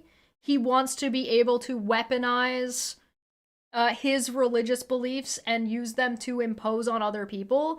And he just picked a predominantly not Christian area but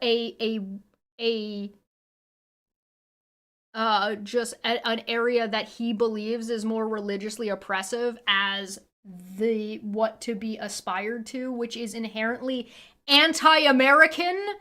That is anti-America. That is an anti-America ideology.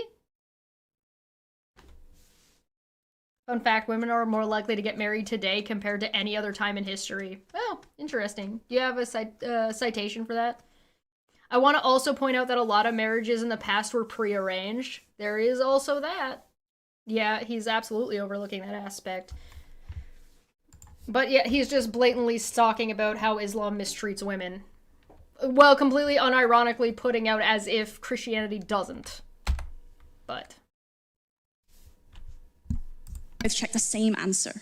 No, again, so I fully, if you want to talk about how Islam mistreats women, we could talk all day long. Like, I'm all for that. Me too. Okay, good. So we agree. Absolutely. We actually have agree on agreement. many things. Then we should shut off Muslim immigration to the UK, right? We totally agree. I think that all religious fundamentalism is bad, and if you take that logic, we should also not allow evangelical Christians into the UK either. Hold on. So hold on a second. hey! She's trying to dodge the question, and she just let him dodge the question into a spike pit trap. Oh my god. I don't know where this woman's going, but it's places. Good job. Absolutely rolled. Well done. This woman was prepared. It's almost like she's educated or something. Got him. Well, by the way, that would mean that Charlie Kirk would be banned from going to, from immigrating or going to the UK. Look at him, hold on, look at his hand. Wait. Wait, woman, no, shut up. Fundamentalism is bad, and if you take that logic, we should also not allow evangelical Christians into the UK either. Hold on. So hold on a second. Hold on. That's funny. Hold on. Can you show me what would your example, because I have 50, of a single Christian country that you would say mistreats women, right? America. America.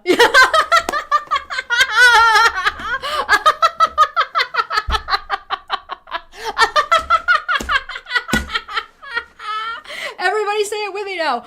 America! Brilliant.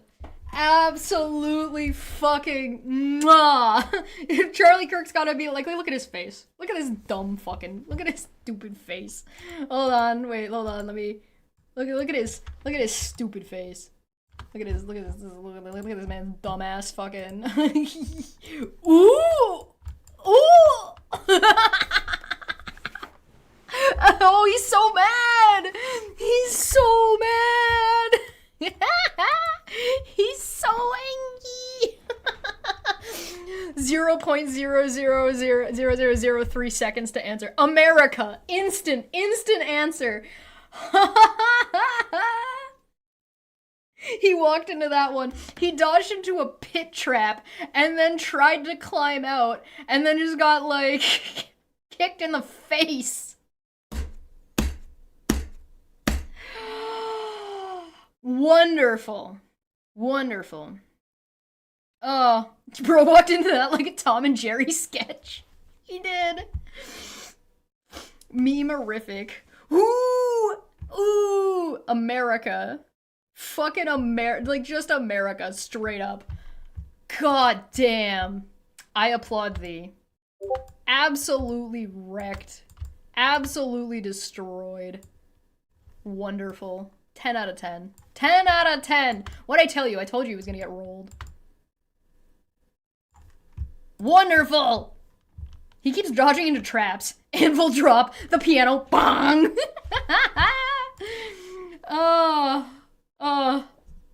Scared, Daddy?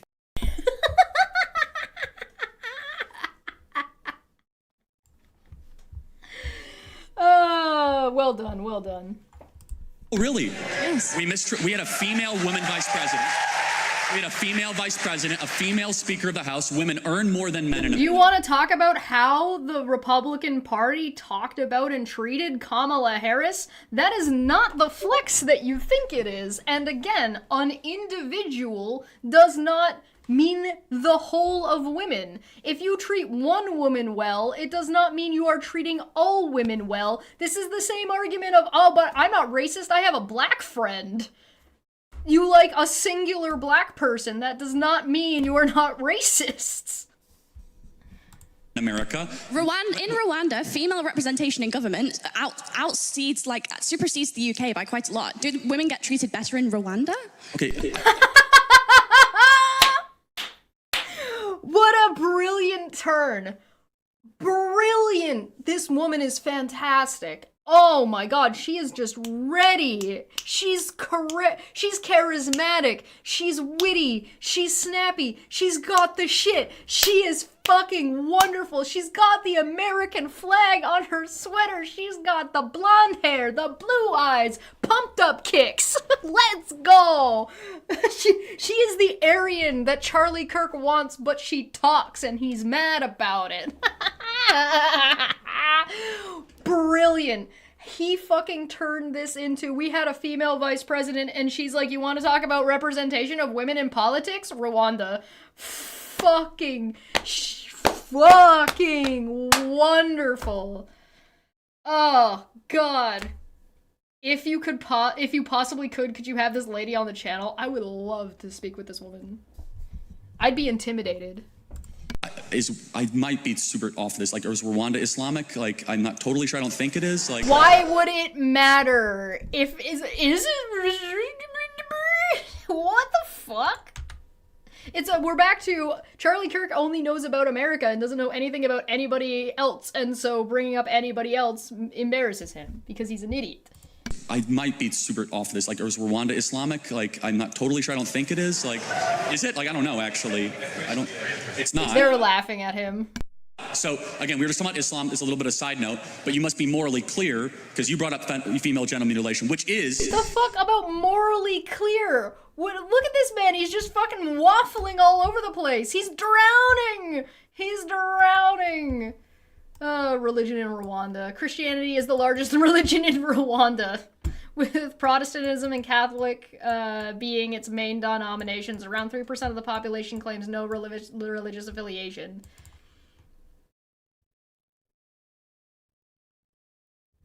Oh, sorry, yeah, I will take the correction, Smitty. He thinks he knows about America, but he doesn't necessarily. Catholicism 40%, Pentecostal 21%, Protestant 15%, Seventh-day Adventist 12%, other Christian 4%, non-Muslim and other. The Constitution of Rwanda provides for freedom of religion, and the government generally respects this right in practice. In 2023, the country was scored 2 out of 4 for religious freedom. It was noted that the government policies are getting stricter.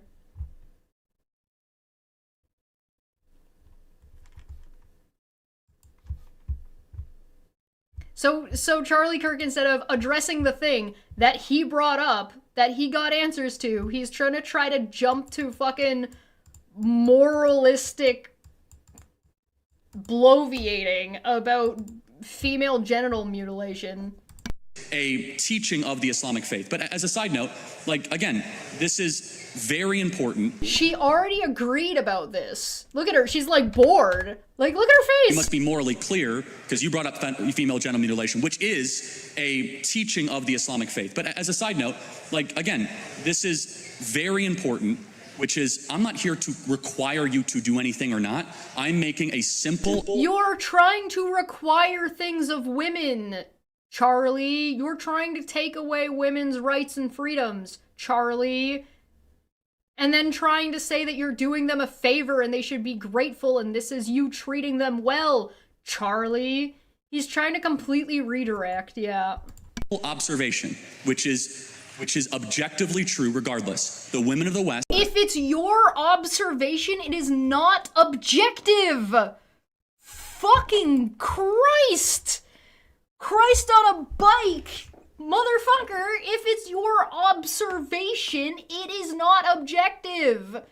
That is definitively, that is by definition, since he wanted to bring that up, subjective because it is your observation. God, he's such a coward. He's a coward, he fucking sucks at this, and he looks like a complete fool. This woman has just fucking dog-walked him.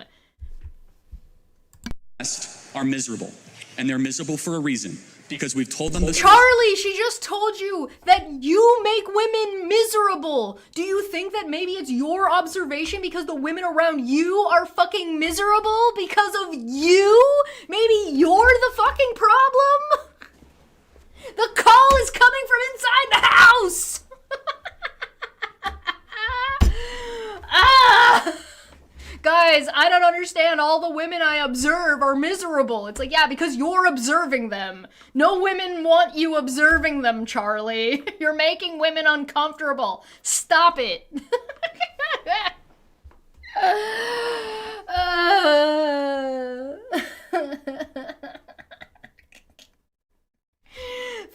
I'm back to, for a guy who is making fun of the philosophy students for working at Starbucks, I think he should probably eat some fucking crow and go fuck himself. Suppress how they are made by God and pursue something else and get a bunch of trinkets and get a bunch of promotions. I thought fucking America was a Christian nation. The fuck to get a bunch of trinkets? So money? So women should just be poor and be happy with it. The women shouldn't have economy.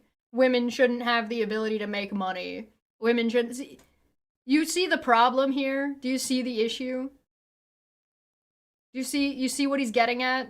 He wants women to be completely financially reliant on men again. Do you guys remember what that was like 50 years ago? I would like to point out that that is actually relevant to closer to 50 years ago. I'm actually being correct, because go look up when in America women were allowed to have bank accounts. Women in sub-Saharan Africa don't have trinkets? Yeah, I guess not. He's just trying to throw incredulity and try to pretend he's talking about morals when he's actually talking about personal freedoms. He thinks that the American dream doesn't apply to women. He thinks the American dream only applies to men. i.e., he's anti-American. And they end up at 38 years old with a big flat in London, and they're miserable. And we should tell them to stop freezing their Why eggs. are the American women ending up in a big flat in London? He started talking about fucking women in the West and then ended up at a big flat in London, as if he's now applying this observable objective truth, that like his observed objective truth is about American women in the West, and then he suddenly shifted it to apply to women in the UK, which he already admitted he doesn't know about and has not observed. Do you see this switch here? Do you see the flip-flop he's doing? I'm not going to criticize you. I don't know what's going on over here. Here's me criticizing you and telling you what to do.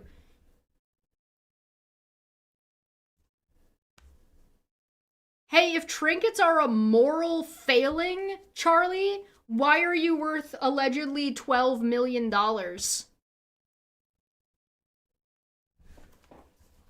Eggs and start finding their partner earlier and have lots of babies. Yeah, okay.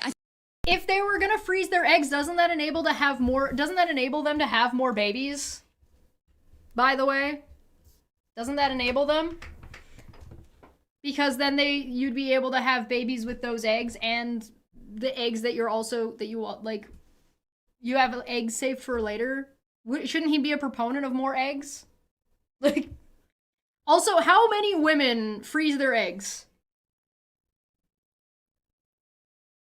I just want to London, UK or London, Canada. Yeah, I don't know. Is there a London in America? Is there like a London city in America? Bro, pro capitalism but hate trinkets. Yeah. London, Texas. Freezing eggs also gives people who can't give birth a chance to have children. Yeah, breeding fetish. Hey, you remember that time that Jordan Peterson unironically shared fucking milking porn?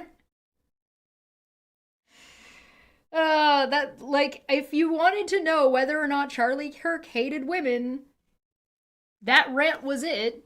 Let's see what she says. I want to see what she says. To tell them to stop freezing their eggs and start finding their partner earlier and have lots of babies. That's literally, feminism doesn't say, there's no, like, time limit on feminism. It's not like, oh, don't get married until X amount of time. There's no doctrine, there's no dogma in feminism that says any of these things. He's just making that up. I think I'd bring two just final points to this. First one is just really intuitive, right? Which is that if you actually care about women's happiness, then the solution is to structurally support them. That means universal childcare, shared legally. She just ignores his whole rant. She's just like, whatever. That is the best answer. The best answer was just to ignore his insane rambling.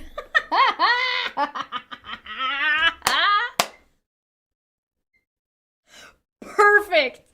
Perfect. 10 out of 10. No notes. Preach. Preach to us. Babies. Yeah, okay, I think I'd bring two just final points to this. First one is just really intuitive, right? Which is that if you actually care about women's happiness, then the solution is to structurally support them. That means universal childcare, shared legally enforceable parental leave, and in Nordic countries where women have high workforce participation and also some state support, they report higher life satisfaction than in more conservative countries, including America. So if your metric is happiness, just use satisfaction surveys. You just told me they're BS. So are satisfaction surveys bullshit or not? Because you told me they're bullshit. Do you acknowledge satisfaction surveys or not?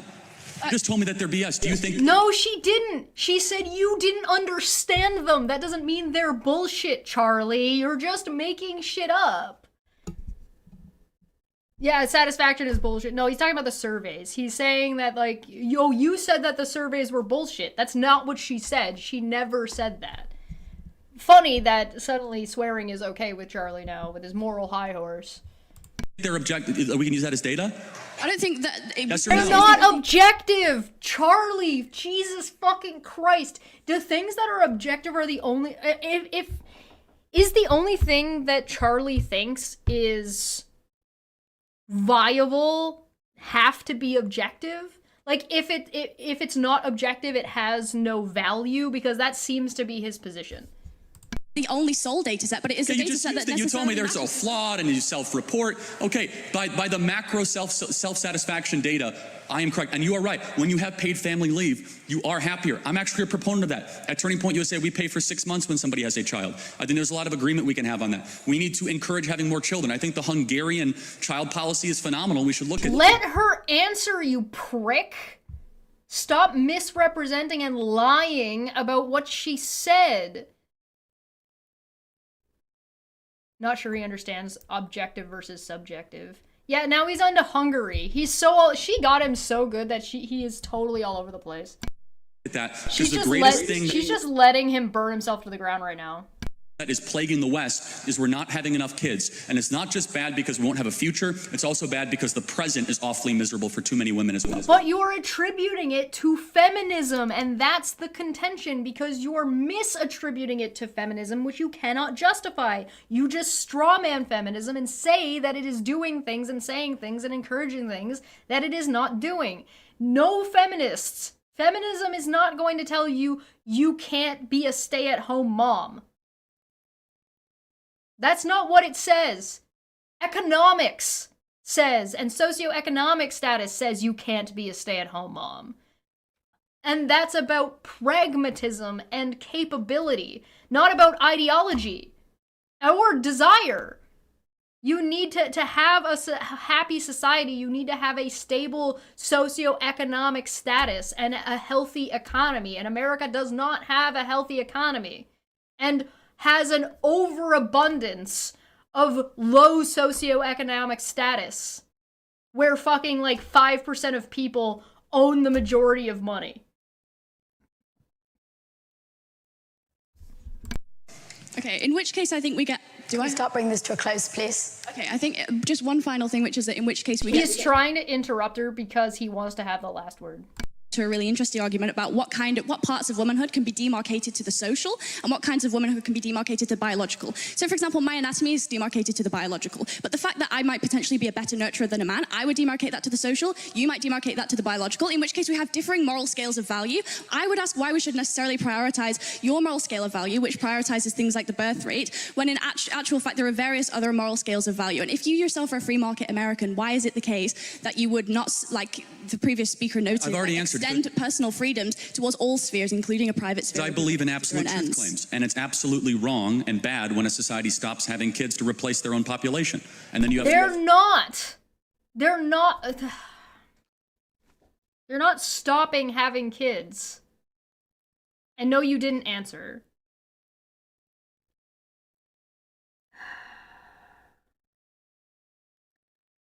Charlie Kirk doesn't understand what borrowing from the future is. When you borrow economically from the future, which is something that has been crushing millennials from in economics and in society, it means that you make those loans and you take that money based on the assumption that the birth rate will be maintained in an upward scale. It's not just not replacing themselves, it's that you need to have an upwards tick of job market, socioeconomic status climb, social mobility, and population growth. Not population stagnation, not population decline.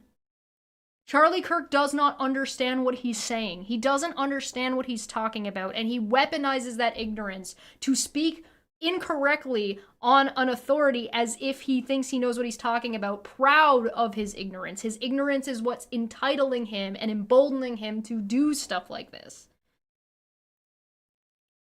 If you want women in America to have more children, you need to treat them better. Telling them they don't matter and to get back in the kitchen and go get pregnant is not going to encourage women to have children. If your goal is for women to have more children, then you need to make it economically feasible for them to do so. You need to enable them. That's what she is saying. But it's not about women. Charlie doesn't care about women. He just wants more babies. He doesn't care about how they get there, how they survive, whether or not the women live. It's irrelevant to him. Which it means you would think that if you wanted more babies, you would want women to be more healthy and have better access to medical care. And a woman who has an ectopic pregnancy able to get it aborted as soon as possible so that way she can have children sooner. But Charlie doesn't want those things because it's not actually about the population. It's not actually about economics. It's not actually about morals. It is about control. It is about Charlie Kirk hates women and wants to put them in a box so he doesn't have to listen to them. He wants them to sit down and shut up and take dick. That's all he wants from women. And he wants to use the government and his religion to impose that on people, including men, because it doesn't put men in a good spot either. You know what that sets men up for? To be murdered by their wives. It puts undue additional stress on men. It puts undue additional expectations onto men that they are not set up to succeed at. It makes everybody miserable. That's why we changed it. That's what fucking civil rights movement was. But he doesn't know about the civil rights movement. He doesn't understand that. He doesn't understand what any of these fucking things are about. He's an idiot. He just wants power over women because he realizes that women don't like him. Remember? He objectively observes women being miserable. Yeah, because they're around you. And he deep down, he knows that that's what it is. Because remember, who is he catering to?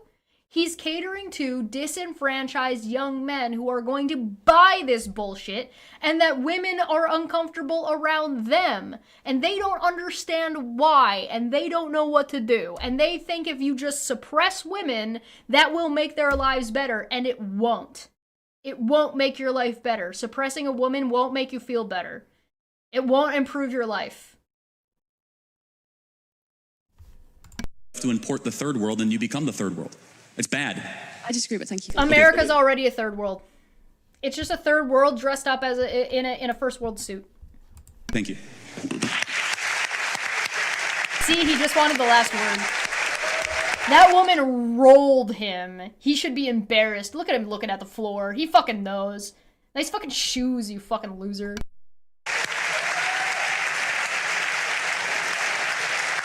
Thank you. And the final question that we've got time for today is from Sammy McDonald from St. John's College.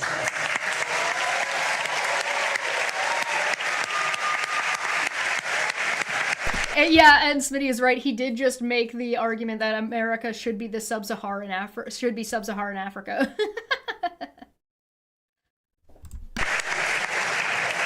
Good evening, Mr. Kirk.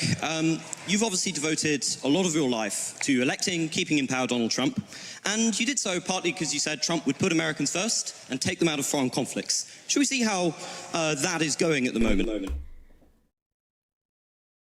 This is the most Weasley-coded person I have ever seen. I love him. I love this man's hair. This is great. I like this guy already. Before this guy goes, this dude is about to unleash doom upon Charlie Kirk. But I'm gonna go and get I only put some hot water in here. I'm gonna actually make a fresh tea. Yeah, I love this man's hair. I'm already into whatever this guy is saying. We'll be back in 1 moment.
Alright, are you ready? Are you ready? Are you ready, kids? This guy's name is McDonald. Alright, we're on the last question. Let's go! For today is from Sammy McDonald from St. John's College.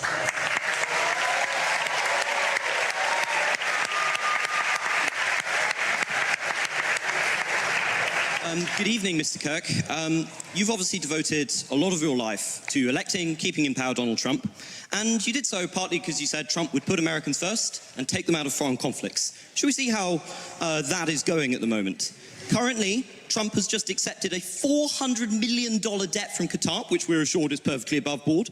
Billions in arms are going to Saudi Arabia, which they're using to bomb and starve Yemeni children. Not sure how that's in the interest of the United States, but it might be in the interest of the $5.5 billion deal his failed sons are receiving. At the same time, this great president of peace has greenlit mass killings not just in Yemen, but in Gaza, where he greenlit an invasion called Operation Gideon's Chariot with the express aim of wiping out the Gazan population. You promised to put America first. Haven't you and your ilk sold America out?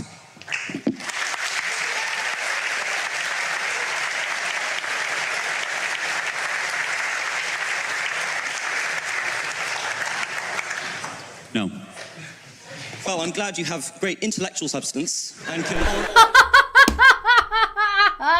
No. Boo. Oh, his response to that was way better than than I think I would have done. Glad you have great intellectual substance. Charlie Kirk thought he was being clever, and he is getting rolled. Absolutely rolled by students. I think everybody that he's talked to is at least 10 years younger than him at this point. Because it's all the culture wars for you, isn't it?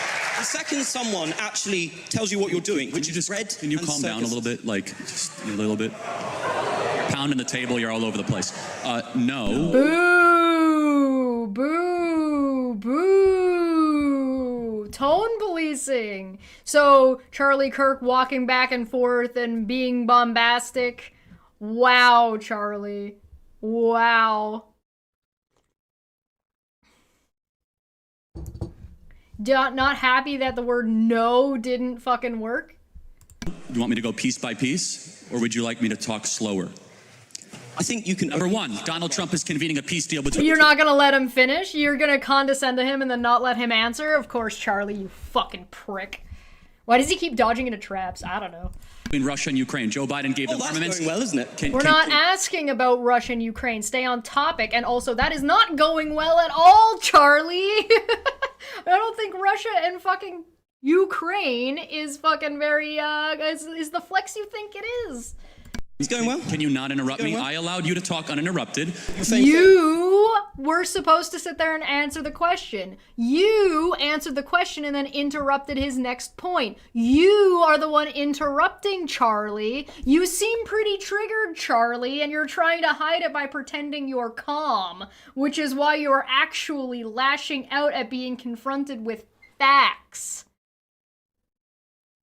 Charlie also interrupted the woman when she was finishing off her last 2 points and didn't let her get to the second point. Charlie also interrupted the med student. Charlie also has been interrupting literally fucking everybody. It's almost like Charlie is stressed the fuck out. Famous for not interrupting. Yeah, I haven't interrupted a single person here today. Can I speak uninterrupted, Well, actually? you just interrupted him! You just interrupted the woman! Should I have been doing a counter to see how many times fucking Charlie Kirk interrupted people? Motherfucker, are you serious? I'm glad this guy fucking got him on that one too. Holy shit! So, what are we at? 4? I'm gonna start dinging for fucking this guy just nailing fucking Charlie. That's 4 at least. Let me know if you think it's more than 4. Actually? Okay. He is convening a peace deal between Russia and Ukraine. I believe we will see an end to that war. He is, in fact, not doing that, and he is, in fact, pulling out of doing that. He promised... I will, again, remind you, Trump promised in 24 hours a peace deal, and he is grossly fucking not even gotten close to that. So, nope. Nope. You believe incorrectly. Number 2, he's actually talking to Iran and discouraging Israel to strike the interior of Iran and has stopped many other international countries to do the same. Number 3, can you give him credit for ending the Indian-Pakistan? You see that? Watch fucking Charlie. Oh, this is so gross. Look at what this guy is trying to do here. Look at this. Hold on. Watch Charlie Kirk. I'm gonna mute the audio because you can just see what he's doing. Let me show you. And yeah, no, he did not. Trump has a habit of trying to take credit for things that he's not doing. Okay. Hold on. I'm gonna mute it for a second. Watch Charlie Kirk.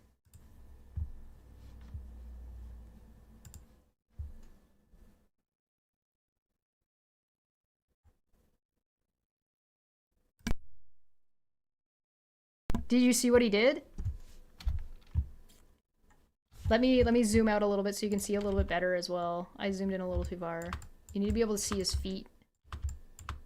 Watch him. Watch what he does. This is nefarious as fuck.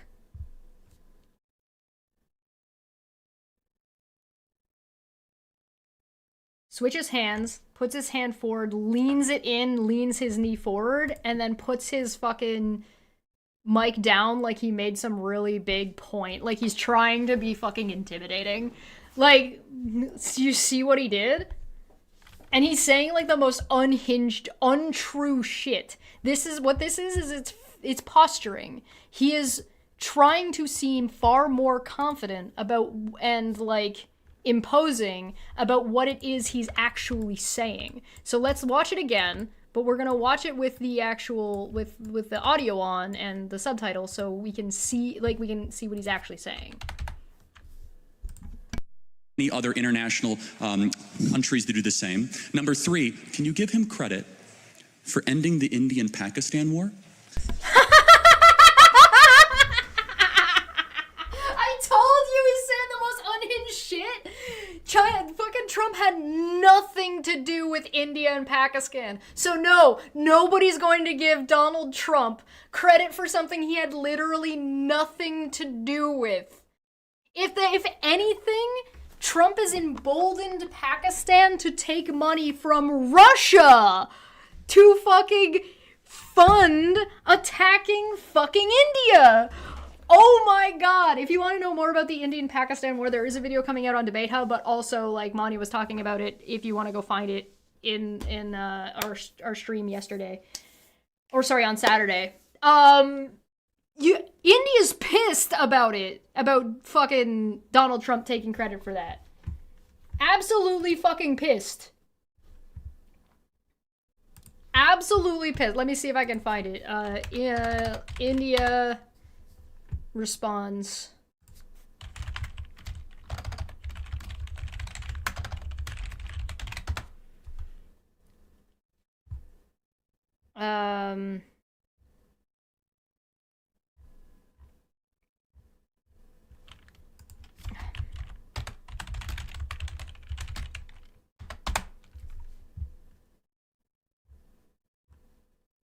I try to find her.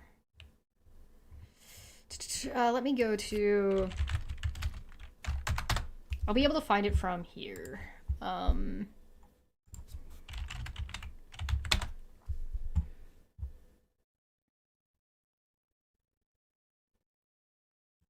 think it's this one. Her program. Yes, it is. Okay, here we go. I don't want to worry about what Midas is saying. I want to just... Here we go. This. She does not mince words. Play this clip. India's position, Pakistan sponsors terror and it will have to suffer the consequences.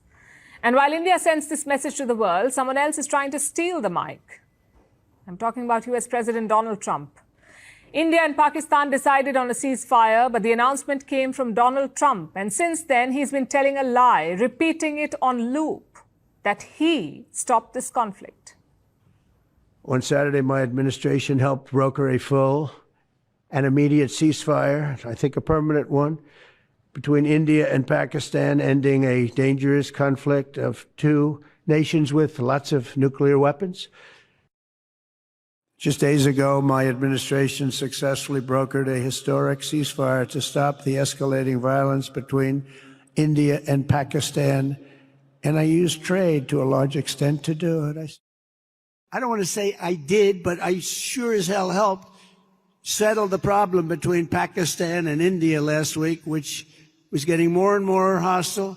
And Trump said it again yesterday to the South African president that he mediated the ceasefire. Doing a big deal with India, we're doing a big deal with Pakistan, and I said, what are you guys doing? You know, somebody had to be the last one to shoot. but the shooting was getting worse and worse, bigger and bigger, deeper and deeper into the countries. And we spoke to them, and I hate to say we got it settled, and then 2 days later, something happens, and they say it's Trump's fault. But Pakistan has got some. He's such a freak. Excellent people and some really good, a great leader. And India is my friend, Modi. And he's a mutual friend. Yeah, he's a great guy. And I called them both, and we just did something good. Yes, he's still not giving up. India has fact-checked him on more than one occasion, but Trump won't let it go. It's like a broken record. Today, India's External Affairs Minister debunked Donald Trump's statements. S. Jaishankar is visiting Europe. Earlier this week, he was in the Netherlands. He was asked about US involvement in the ceasefire, and Jaishankar had just one thing to say. The US was in the United States, meaning Washington had no role to play. And it's something that India has been saying from day one. India hit terror camps in Pakistan on May 7th. Pakistan hit back. That's when India struck their military bases. A humble Pakistan sued for peace. On May 10th, their army sent a message to India. They were ready to stop firing, and New Delhi responded accordingly. That is the story. That is how the ceasefire came about. The US was informed, as were many other countries. None of them is claiming credit. But Donald Trump wants to be the hero in the story. India won't have it. There is no room for the US in this conversation. The Kashmir issue is bilateral. Operation Sindoor was not about Kashmir. It was about Pakistani terrorism. India will not tolerate it. And when it comes to national security, India will write its own script. No one. Ta-da! Charlie, nobody's gonna give Donald Trump credit for shit that Donald Trump had nothing to fucking do with. So how about, Charlie, are you willing to admit what Donald Trump is lying about and actually call him out and hold him accountable on the things that we know that he's fucking accountable for? No, because you would rather detract and try to claim that Donald Trump's bullshit is bullshit. All this is Charlie Kirk huffing his own supply. He's just huffing his own supply. That's all it is. I'm back to, and I've said this before, and I've posted it on Blue Sky. I've talked about this before. America has blinders on, where there is only America and not America. For the love of God, if you are in America, please go and read something that is written outside of America. Go and find a cast or the news that is not just American news. That doesn't mean you have to believe everything that India's news outlet says about Pakistan. You don't have to believe that. You can watch Pakistan news as well and find out what the fuck they are saying, and then actually have some context to what you're fucking listening to and what you're talking about. I am sick of fucking people like Charlie Kirk and the people who follow Charlie Kirk running around knowing nothing about anything that's going on in the world, as if they do know, and they're like, what? America is just the best, as he sits here and talks about how shit America is.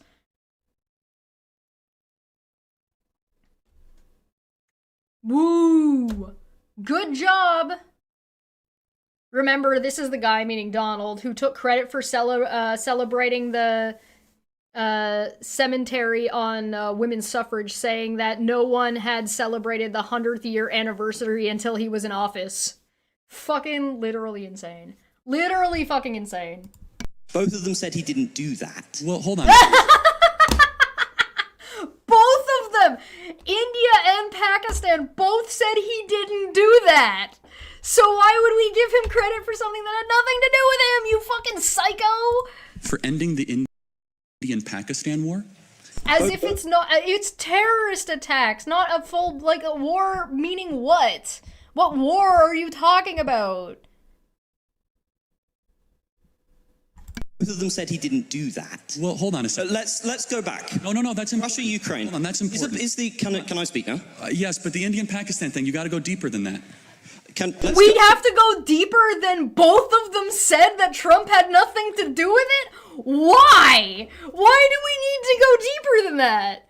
No, we don't! We don't need to do that! In fact, I propose that we in fact do not do that!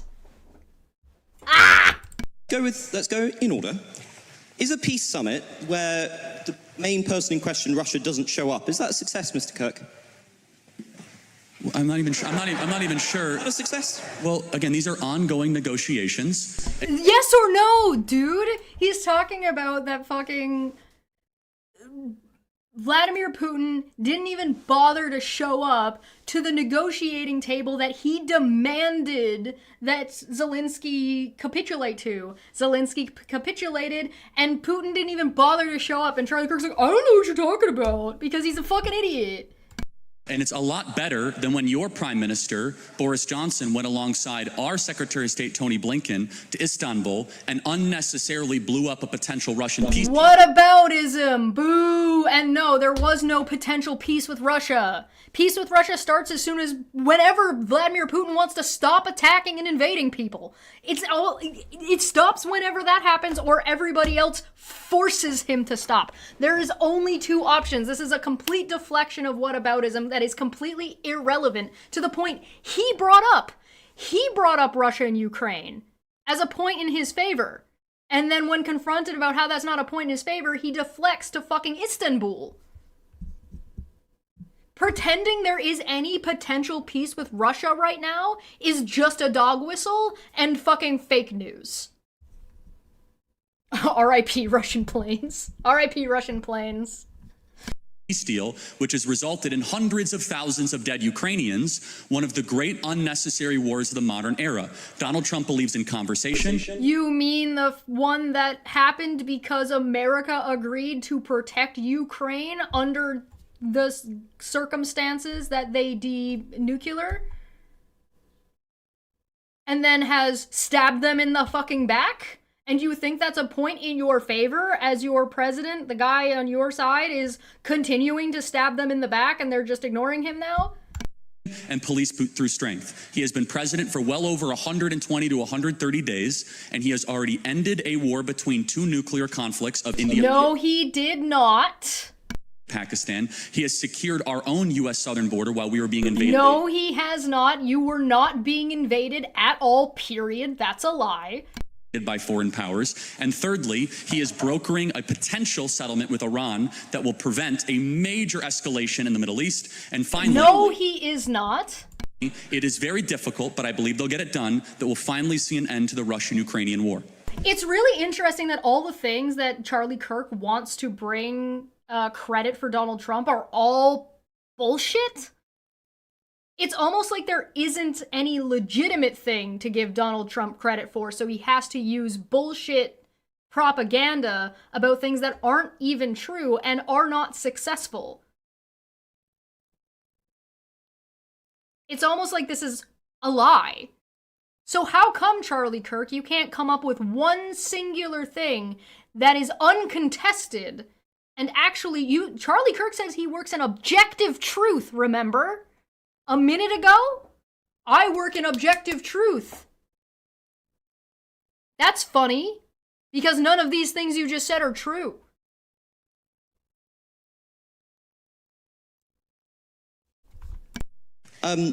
I'm just going to disregard the enormous lies you just put out there about Russia and Ukraine. Okay. But do you really think leverage negotiations work if you cut off all your leverage and scream at one party in the Oval Office? Don't you think that has just emboldened Russia? Because look at the approach. He's talking about Zelensky, the Zelensky debacle.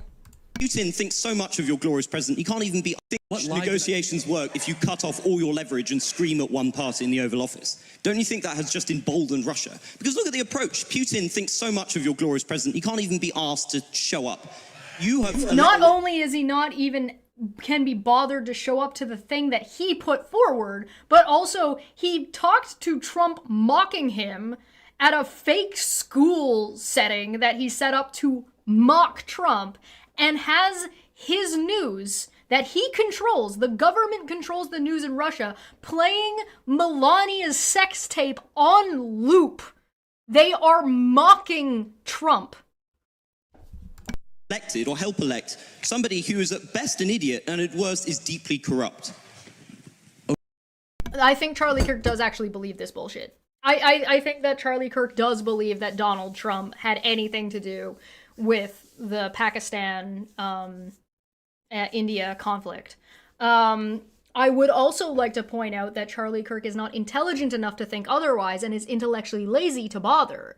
So I think that there are a lot of things that Charlie Kirk believes because Big Daddy Trump told him to.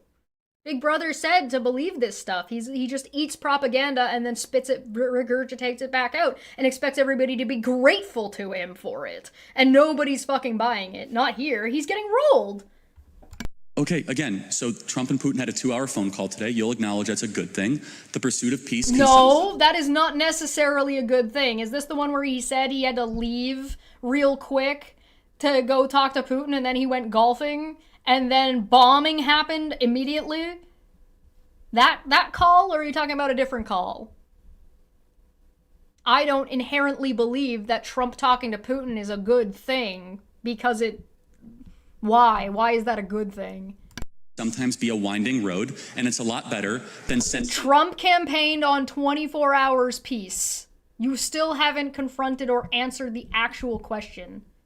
Sending hundreds of billions of dollars further into the killing fields of eastern Ukraine, something that tragically both the UK government and the US government has been unnecessarily supporting for a couple of years. President Trump... So you think that taking support away from Ukraine will stop the death of Ukrainians? Why? That's just going to cause more Ukrainian deaths, you fucking psychopath. I like how Charlie Kirk has no idea. Listen, come here. Charlie Kirk has no idea about Canada's involvement in arming Ukraine. He has no idea. Don't tell him. Don't. He has no idea. Guarantee it. He has no clue how much damage Canada has done to Russia specifically and to Putin specifically. And if he thinks it's bad now, again, I would like to point out, real quick, Ukraine, without bothering talking to Washington, bombed the shit out of some fucking deep Russia planes. So, shut the fuck up, Charlie. Nobody cares about what your president has to say on the world stage. You're a fucking embarrassment.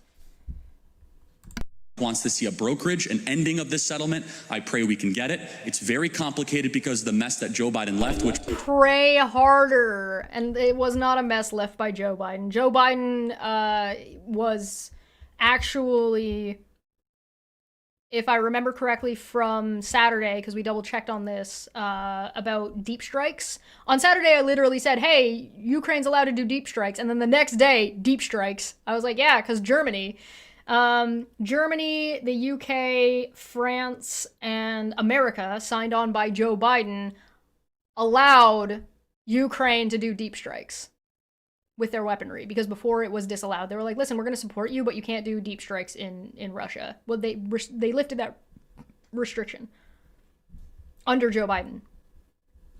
Which was an active kinetic war with a nuclear power sending American-made missiles into the interior of Russia. So President Trump has already... They weren't allowed in the interior of Russia until recently. This is only like the other day. So like, this is as of May 25th, and it was only like this weekend that Ukraine struck the interior of Russia. So this is a lie. Ended a war. He's ended an invasion. He's only 130 days into this, and I believe... Wrong. Lie. We do not know. At this point, we are merely speculating, which I think we should not spend our time doing that, because eventually... This isn't speculation. It is a fact. One of us will be right. I believe we'll be right, and I believe we'll see an end to this war. Can we just talk about 100? We're going to see an end to this war, but it's not going to have anything to... It will not be helped by Trump at all. Worth of weapons, because you dodged my question. No, he's saying that Trump ended the invasion of America. But that is also the same invasion that they're claiming is ongoing, that they're trying to use the Aliens Enemies Act to deport people. So, again, we're back to Charlie Kirk wants to have his cake and eat it too. That was rejected, but let's roll it back a little bit. The invasion that Charlie Kirk is claiming that Trump stopped was the invasion of Mexico into America at their southern border. That doesn't exist. That's not a thing. But even if it were a thing, Trump is claiming he is allowed to deport people without due process under the Alien Enemies Act which is an act that states that there is an active invasion. So did Trump stop the invasion, or did Trump not stop the invasion? Because if he stopped the invasion, he can't be using the Aliens Enemies Act because he's acknowledging that there is no invasion because he stopped it. If he didn't stop it, then he can theoretically use the Aliens Act, which didn't work, by the way. That was denied by the court, so that didn't fly either. It's almost like because there's no fucking invasion of America going on right now. It doesn't exist. In fact, tourism in America is in the dirt because nobody wants to fucking go there because you're fucking crazy and nobody wants to be there. So it's almost like Charlie Kirk is full of shit or something. Oh, wow. Baffling, truly. On what was going on in the Middle East. Time doing that, because eventually one of us will be right. I believe we'll be right, and I believe we'll see an end to this war. Can we just talk about 100 billion's worth of weapons? Because you dodged my question on what was going on in the Middle East, where Trump has just signed enormous arms contracts with Saudi Arabia and with Qatar. And I noticed you ignored the fact that this might have had anything to do with the blatant corruption going on through the Trump coin and going on through giving the very competent sons of Donald Trump billions of investment from Saudi Arabia and Qatar. This is something that is directly... I like that this guy was clearly nervous at the beginning, and he has settled in quite nicely, and I'm good for him. Good, especially in the face of Charlie Kirk's belittling attitude. So, good job. Of Donald Trump, billions of investment from Saudi Arabia and Qatar. This is something that is directly embroiling Americans into conflict, but is importantly killing many innocent people. Those nations have been known to terrorize innocent civilian populations. So if you're coming to me and you're objecting to America selling weaponry, why are you defending shilling for the Saudis? Well, hold on. One is sending weaponry, one is purchasing. Secondly, you do know that the biggest purchase that was announced was commercial. Wait. How do you sell weaponry without... How do you do one and not the other? You have to, if somebody purchases weapons from you, you have to send them. Didn't Donald Trump in the Oval Office, when Macron was there, the Prime Minister of France, said out loud that they're sending things to Ukraine, and Macron had to, elaborate for him and say, yes, we are sending these things, but that money is to be paid back by Russia. Presumably, when Russia loses. Not by Ukraine, because Ukraine is the defending nation. And Donald Trump agreed with him. So basically, Ukraine is purchasing weaponry to defend itself that is on quote unquote, on credit to be paid back by Russia. Because Russia's the aggressor. So what the fuck does... This doesn't mean the difference between sending and purchasing. Are people buying things from America? And America's just not sending the weapons? Because that actually did happen. It got resolved eventually, but Canada... I'm back to Charlie Kirk doesn't know what Canada does. Canada bought and contracted a bunch of... weaponry for Ukraine and paid for it through America, contracted America to make this stuff and paid America, and then America didn't complete the contract on time, and it got pushed back and pushed back and pushed back until finally they finished it. So it's almost like America is not reliable.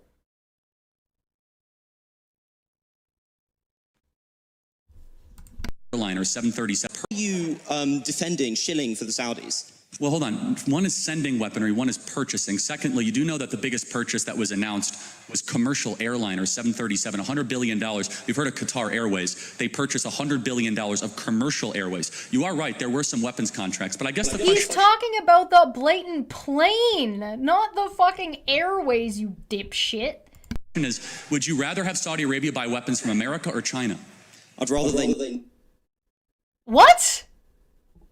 How does that answer the question?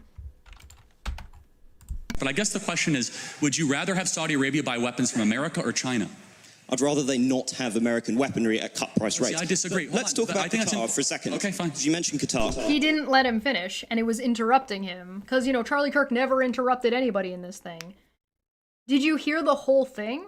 He said, I would rather they not have U.S. weaponry at a cut rate And Charlie tried to interrupt him at the US weaponry part. Charlie Kirk didn't even listen to the whole thing that he had to say about the cut rate. Because Charlie's an idiot. You've been talking a lot about Hamas and the evils of Hamas. Can I ask you, who's the main funder of Hamas? Well, the Palestine. Well, the West actually funds Hamas. Which state? Well, Iran funds. No. Also, where are the Hamas leaders? And also Qatar funds Hamas. It is a combination of international relief organizations. Is this a state we should have a 400 million jet with the President of the United States on it? Hold on. First of all, it was not Fucking got him. given to him personally. I understand the optics of it, but it was not given to him personally. It was given to the. It's given to him as Air Force One. And that's just to him. And listen, shut up, Charlie. We all fucking know. We all fucking know. Defend it all you want. We all fucking know. Don't try to fucking wiggle your way out of that one. Answer the question.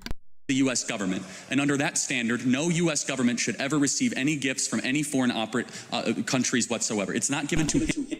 So, because he is trying to finagle and hide it behind other things, he's trying to Al Capone it, right?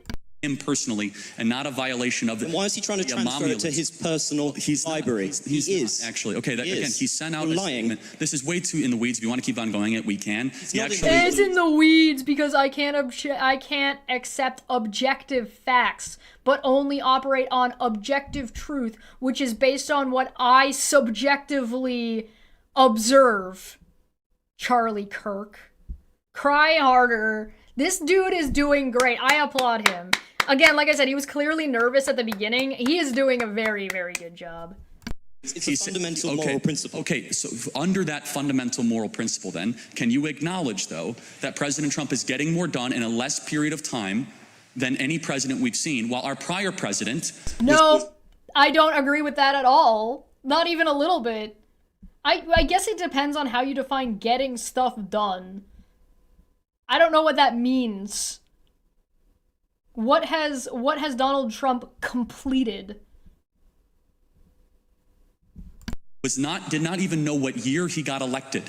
You understand the contrast here? What aboutism again? I'm not a defender of Biden. I'm not saying President Trump is far better than That's right. He has not defended Biden at all. Good call out. Well done. I'm the person you spent millions to I will defend every day of someone who ends an invasion. That's all you do is brings down the price. He has not ended an invasion.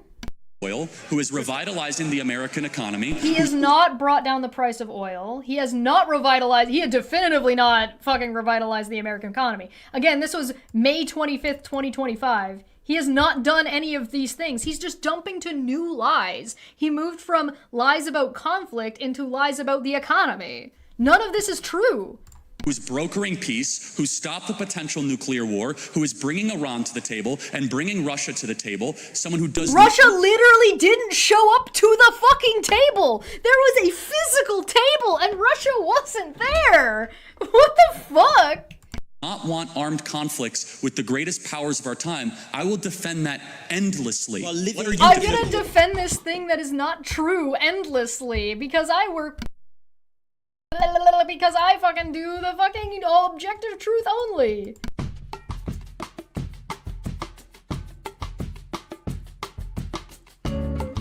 So we don't make mistakes. Go ahead, Ken.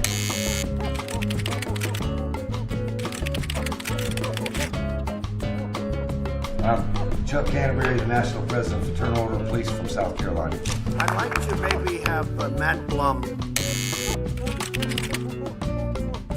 Nambia's health system is increasingly self-sufficient. Nambia doesn't exist. But what we just saw, we just left pleasure. For paradise. We appreciate it very much, Tim Apple.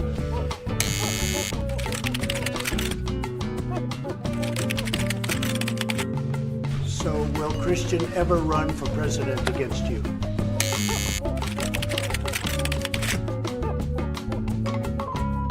And you heard the Prime Minister, you heard Netanyahu yesterday. Did they forget your name, John? I don't know. What's going on here? There are so many clips about this. There are so many clips about this. This has been going on for years. Like, you're gonna endlessly defend a bunch of lies without actually understanding that they are objective facts and those things are true. He can't even contend with India and Pakistan both agreeing. Two people in conflict, both agreeing that Donald Trump had nothing to do with it. Unbelievable. A fantasy world of your own creation. So it's quite hard to engage that, but then disprove it. But let's check on how Trump is doing in terms of diplomacy. Look, with the war in the Middle East, do you think it was a defensible decision to tell the Israelis you wanted Trump Gaza to agree for Israel to invade the Gaza Strip and to continue to murder thousands of innocent children and civilians in a pointless war? Is that in America's interest? Is that in humanity's interest? Well, first of all, you should know something about Trump. There's something No. This is a really good direction to have taken this in, and I don't know if he thought about this ahead of time before he asked this question. Charlie Kirk already decried the UK and America for quote-unquote letting Ukraine versus supporting Ukraine to defend itself against Russia. He already decried that because so many Ukrainians have died. So how are you going to defend it when Donald Trump encourages genocide? How are you going to parse those two things? And the answer is you can't, because this is a rake that Charlie Kirk put on the ground, and this guy just said, hey, there's a rake there, and then Charlie Kirk was like, what rake? Poof! Boom! If you realize with Trump over the last 10 years, he is quite the social media user and uses hyperbolic language at times. But let me ask you, in the conflict of Israel versus Hamas, who's the good guy? Boo! No! We're talking about the murder of children, Charlie! Boo! I believe both Hamas and the Israeli government are evil, but I think also that there is no justification. Are they equally? There is no justification. It doesn't, you don't know. Just because you don't like that this guy doesn't like both of them doesn't mean you get to impose. For the murder and mutilation of thousands of innocent people and children in a futile... Let's zero in on that. There is no justification, Mr. Kirk, for invading hospitals, for bombing innocent populations and dragging out a war which is damaging Israel and the West's security. You've made that point, but... Well, it's not a point, it's a moral truth, isn't it? Okay, yeah. It was also a moral truth that the war started because 1,300 Jews were killed and 200 were taken hostage. No! That is not true! He understands nothing. You see how he's trying to get aggressive with his verbiage, with his lying? He can't deal with... It doesn't matter who started it either. If Hamas did the worst thing fucking possible, period, it does not justify killing children and civilians. Period. End of sentence. And yes, Feline is right. This is a conflict that started back in 1917. And has been going on for a long time, and there were contentions even before that. This is a very long-running scenario. This most recent conflict may have been instigated by Hamas. Maybe. You could argue that. We could accept that as a premise. But how does Hamas starting a war justify the killing of millions of children? If Hamas kills 1,000 Israeli people... Right? That's what he said? How many? Let's see, get the numbers. Also moral truth that the war started because 1,300 Jews were killed and 1,300 Israeli people, not necessarily all Jewish, by the way, you racist fuck. If 1,300 Israeli people were killed, how does that justify a genocide?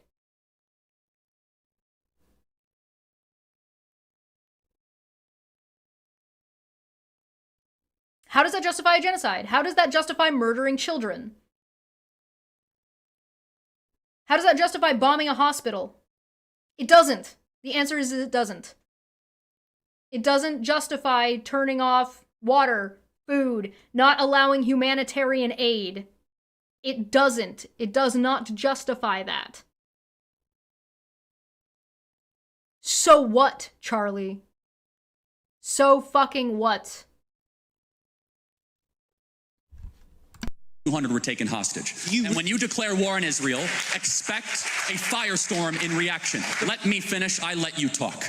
Israel... No, you didn't. You kept fucking interrupting people, and now you're just being a dick because you can't actually address the question. Because you're not justifying anything. You're trying to justify genocide.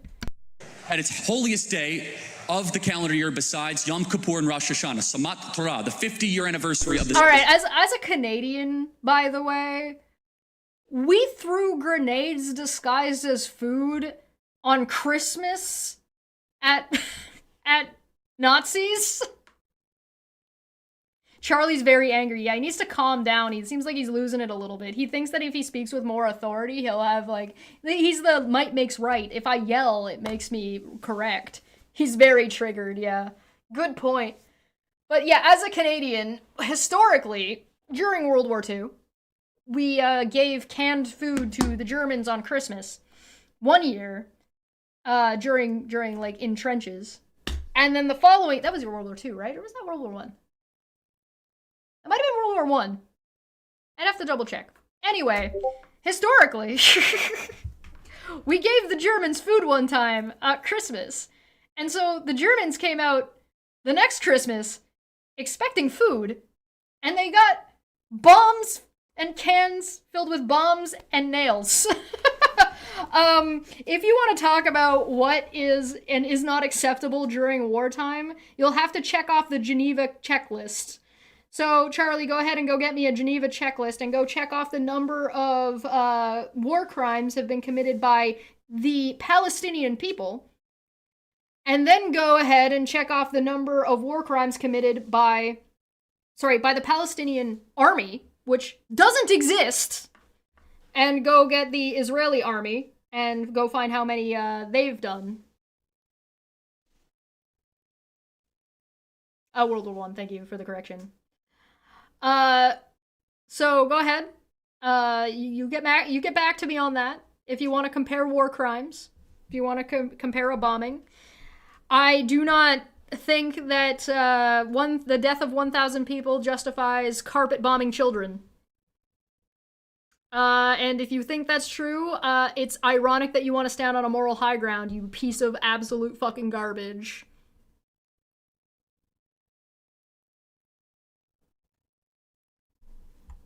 Almost every American president have done war crimes. Yes. Also that. Most recently, Obama and... wait, did Obama... did he get tried? Has he technically done a war crime? I know there was, like, a lot of questions around all the drone bombing he was doing that people weren't happy with. But specifically George W. Bush Jr. Six-day war. On Shabbat, Hamas invaded Israel, deciding to go recklessly... This is all emotional rhetoric, by the way.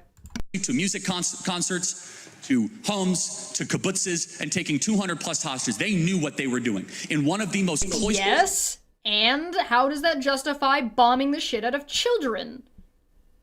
Nobody has said, don't attack Hamas. This guy didn't say, don't attack Hamas. He's arguing, he's shadowboxing right now. He's shadowboxing nobody. Urban environments on the planet, 2 million people live in a place where it's impossible to wage war. Impossible. Where they wear civilian clothing, they violate every tenet of the Geneva Convention, and the IDF, when they do something right, they get... Where? What are you talking about?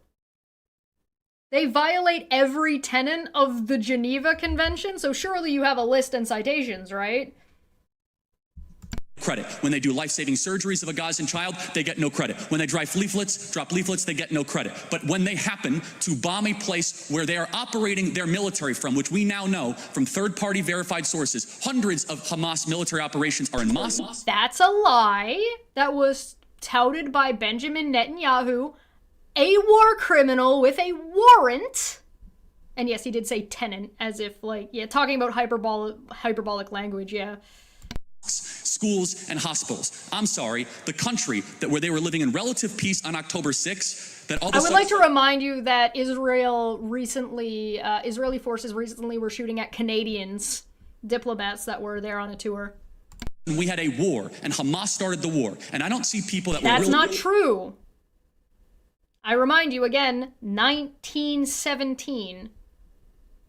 Upset about the 2 million Germans that were killed in World War II, civilians. A tragic truth of war is that civilians die. I don't like it. That's World War II predates the Geneva Convention. First off. Second off, relative peace. Third off, civilians die in war sometimes. Yes, that does happen. That does not make them targets or justified targets, Charlie. You fuck? You absolute absurdist motherfucker. Ridiculous. So I guess all the Palestinians are just supposed to lay down and fucking die. And you don't like it. And they brought it upon themselves. The only operation... Yes, Charlie. The children brought it upon themselves.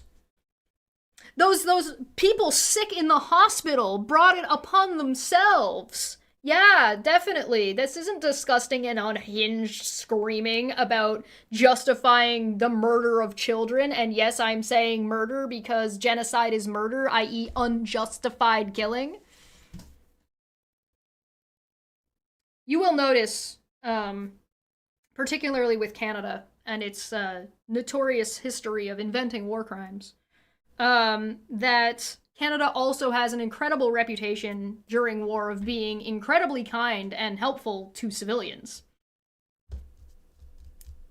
Funny thing that. So this is apparently abortion, not okay. Complete moral failing of an entire collapsing society.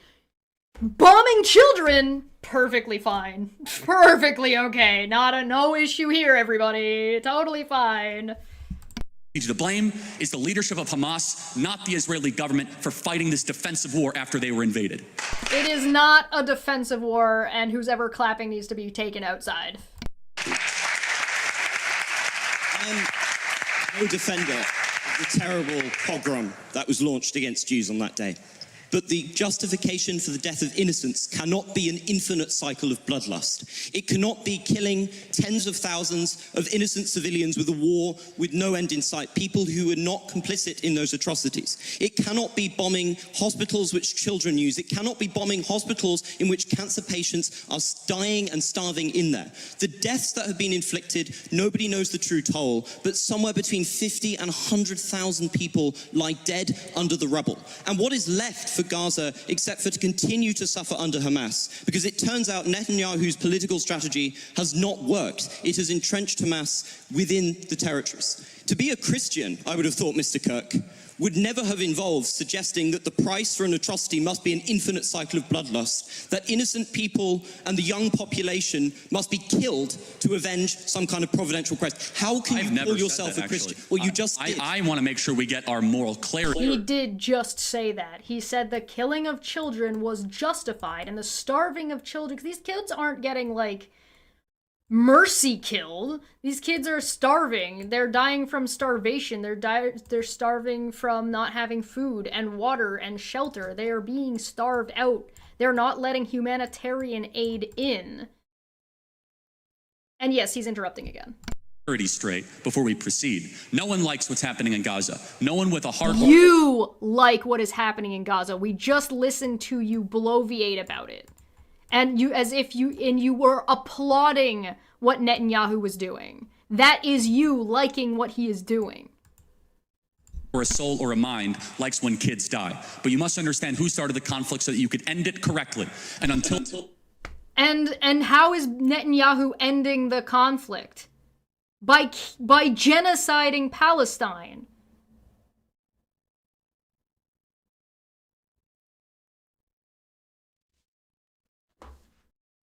And like this guy said, he's 100% right. Unfettered bloodlust. And Charlie Kirk doesn't understand how the conflict started, which we've already been over. He doesn't know how it started. He doesn't understand it. He just thinks that killing children is fine. Until Hamas brokers an unconditional surrender, of which they are unwilling to do, they could release the hostages. Why would you surrender to someone invading you and genociding you? You're literally not giving these people a choice. The choice is to lay down and die.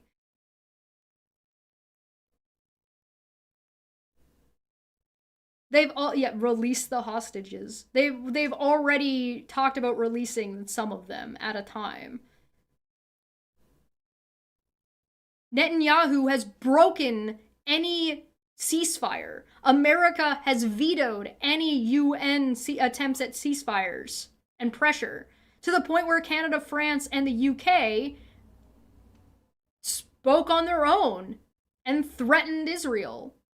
And guess what? Netanyahu responded by military personnel shooting at Canadians. And on top of that, and all they said they wanted was to allow humanitarian aid in. Netanyahu has also threatened annexation of the West Bank. If anybody dares to even recognize Palestine as a state. Charlie Kirk is at best grossly misinformed, and at worst is a puppet for Netanyahu and his talking points and his lying, blatant lying. You know, the war criminal with a warrant on his head.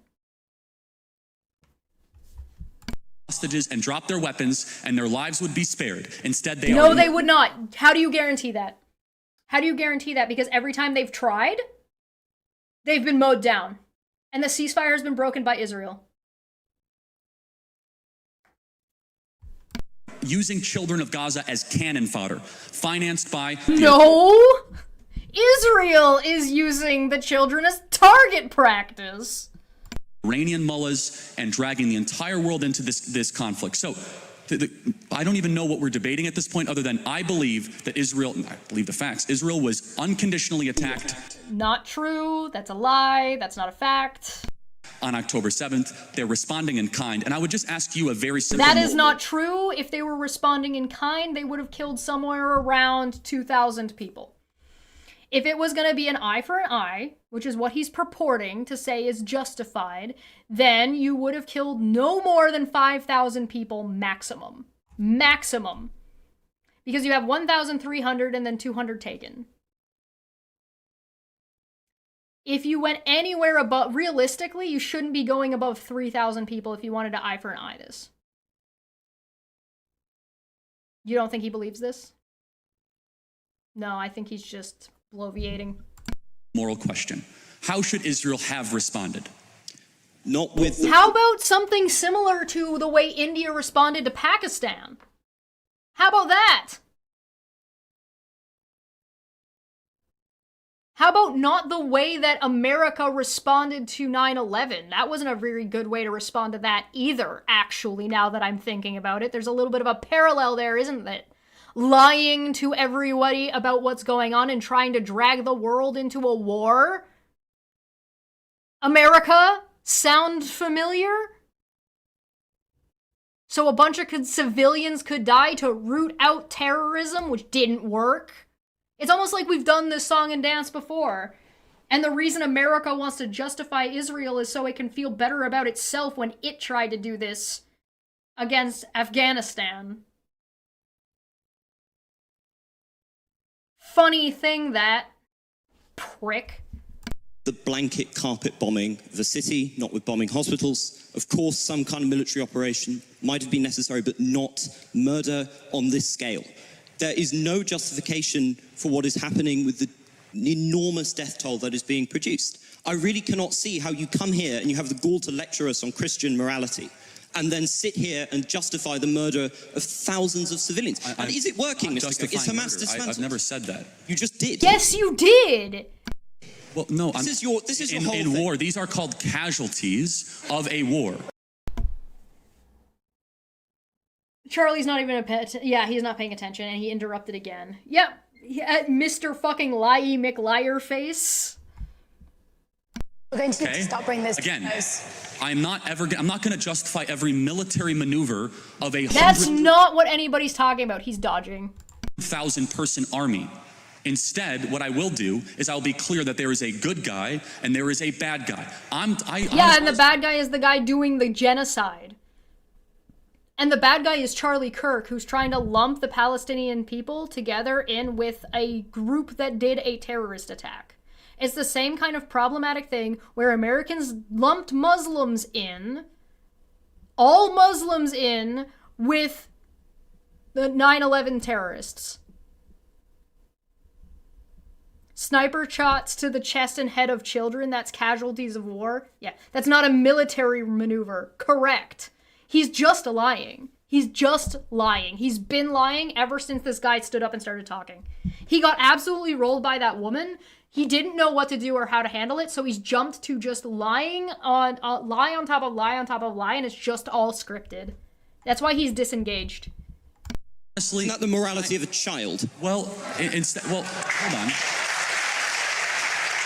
It's interesting you say that, because a child who knows that Israel is the good guy, Hamas is bad, has a lot more wisdom than a student like yourself at Cambridge University. This student didn't say Hamas was the good guy, asshole. Nobody said that.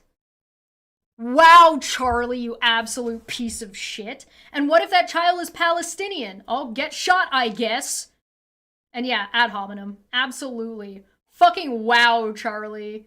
Fucking wow, you absolute prick. You look like such a clown against all these students. University. I will be glad that I will not have been somebody who has defended the genocide of the Palestinian people. And I think you will have to reckon one day that you have reckoned with... Interesting. I want to close on this. So can you tell me what... This guy should just walk away. He should put his thing down and leave and be like, no, we're out of time. And then just walk away. A child knows that Russia invaded Ukraine. African countries currently ongoing a civil war? Believe it or not, I know about Sudan because I'm not an idiot. Believe it or not, I know about Sudan. This guy's doing such a great job. Good job dealing with this piece of shit. How about what Southeast Asian country has an ethnic cleansing going on right now? Wait. He just said, okay, what about this? Believe it or not, I know about this. So he moves, so he's like, okay, well, what about this one? Charlie Kirk is bald-faced trying to find a conflict that this guy doesn't know about. And he's failing. It's another complete deflection. You're 100% correct. And he's specifically trying to find a conflict that this person doesn't know about. Did you see this? As soon as he said, oh, I actually know about Sudan, he's like, okay, well, what about this one? Well, what about this one? Well, what about this one? What about it? You're saying murdering children is just a casualty of war. Were all the Jews who died in fucking the Holocaust just casualties of war because Germany was at war at the time? No, you fucking psycho. Good, and you have strong opinions on both sides? Unlike you, I take an effort to be informed about foreign policy and to come to conclusions. You are a culture warrior. I believe when everything is done, Mr. Kirk, people will see you and the people you supported as corrupt, as selling the country out to the lowest bidder, and of doing You will notice that Charlie never answered his actual question. His actual question was, how do these things help America? Because Trump ran on America first. So how does supporting these things help America? And he never answered. He just deflected and tried to make the question about something that was never brought up. And tried to basically slander this guy. Irreparable damage to a country I'm sure we all deep down love. The difference... I think you will have to reckon with that. Difference Mr. Kirk. is when... I'm so glad he put his microphone down and left. Good job. Well done. Fantastic. I applaud you. Well done. He did the thing! He did the thing!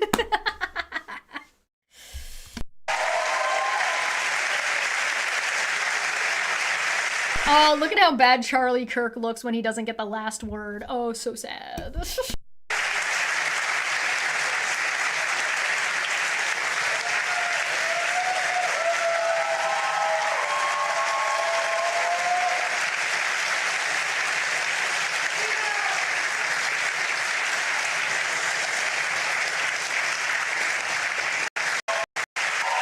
out to the lowest bidder and of doing irreparable damage to a country I'm sure we all deep down love. The difference... I think you will have to reckon with that. Difference Mr. Kirk. is when...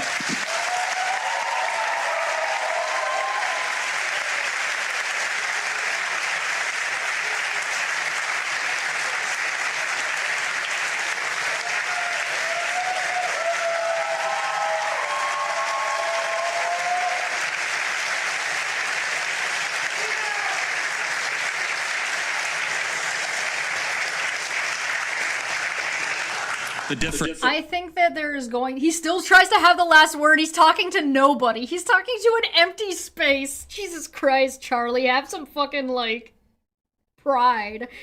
You fucking clown.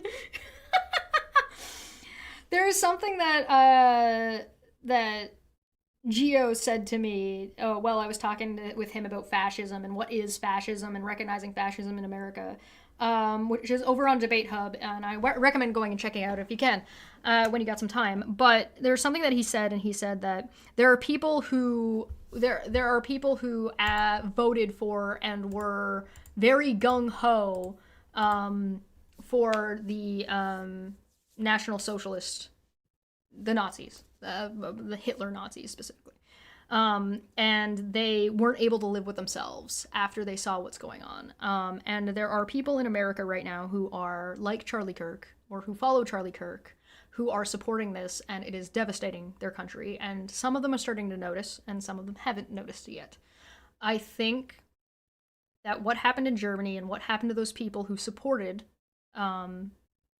Hitler will have a similar outcome in America for people supporting Trump and or whoever comes after Trump, depending on what America decides to do, and what the American people decide. And I've already seen people going, hey, I didn't vote for this.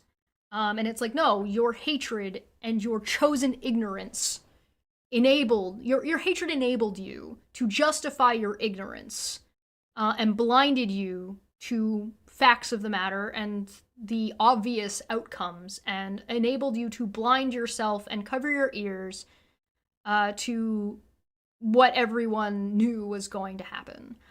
And now you feel guilty and you feel bad because the outcomes that you did vote for are turning out to be absolutely fucking horrific, both for you, for those people, for the country on a whole. There will be people who voted for Donald Trump, like Charlie Kirk, who enabled and encouraged him, and they are likely not going to be able to live with themselves. And that, I think, is a reality. I think that will happen. I don't think it's happening yet, as far as I'm aware, but I think it's something that will happen. You're not going to get a pat on the back for saying, I didn't vote for this. And because you did. You absolutely did. And you just felt enough anger and you allowed yourself to steep in that. And that was a choice.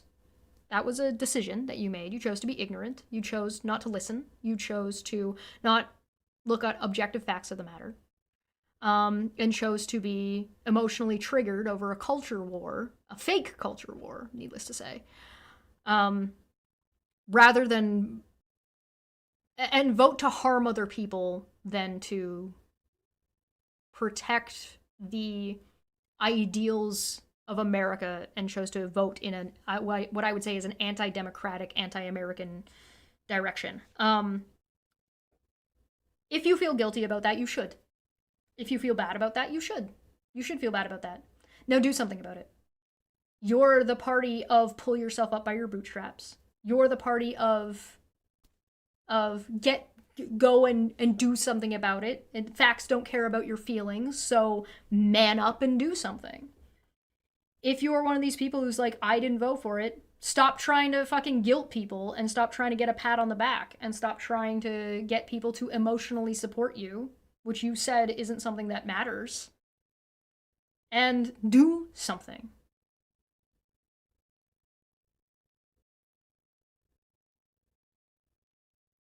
That's gonna be it for me.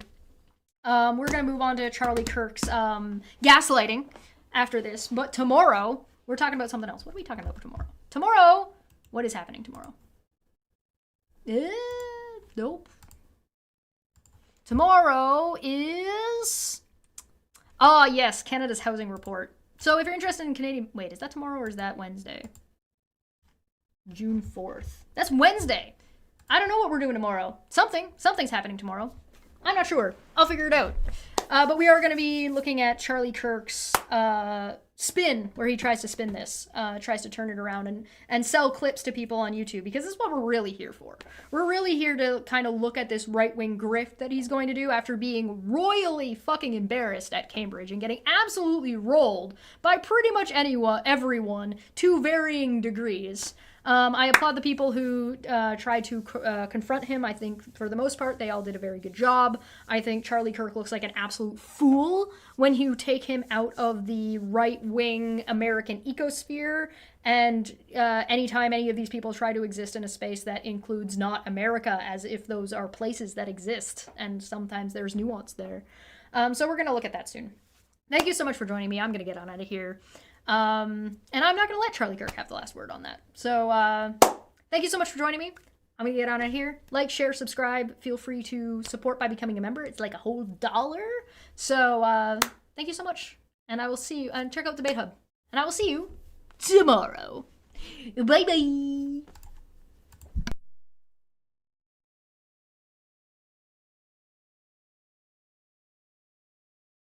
Fuck that guy and his fucking YouTube videos.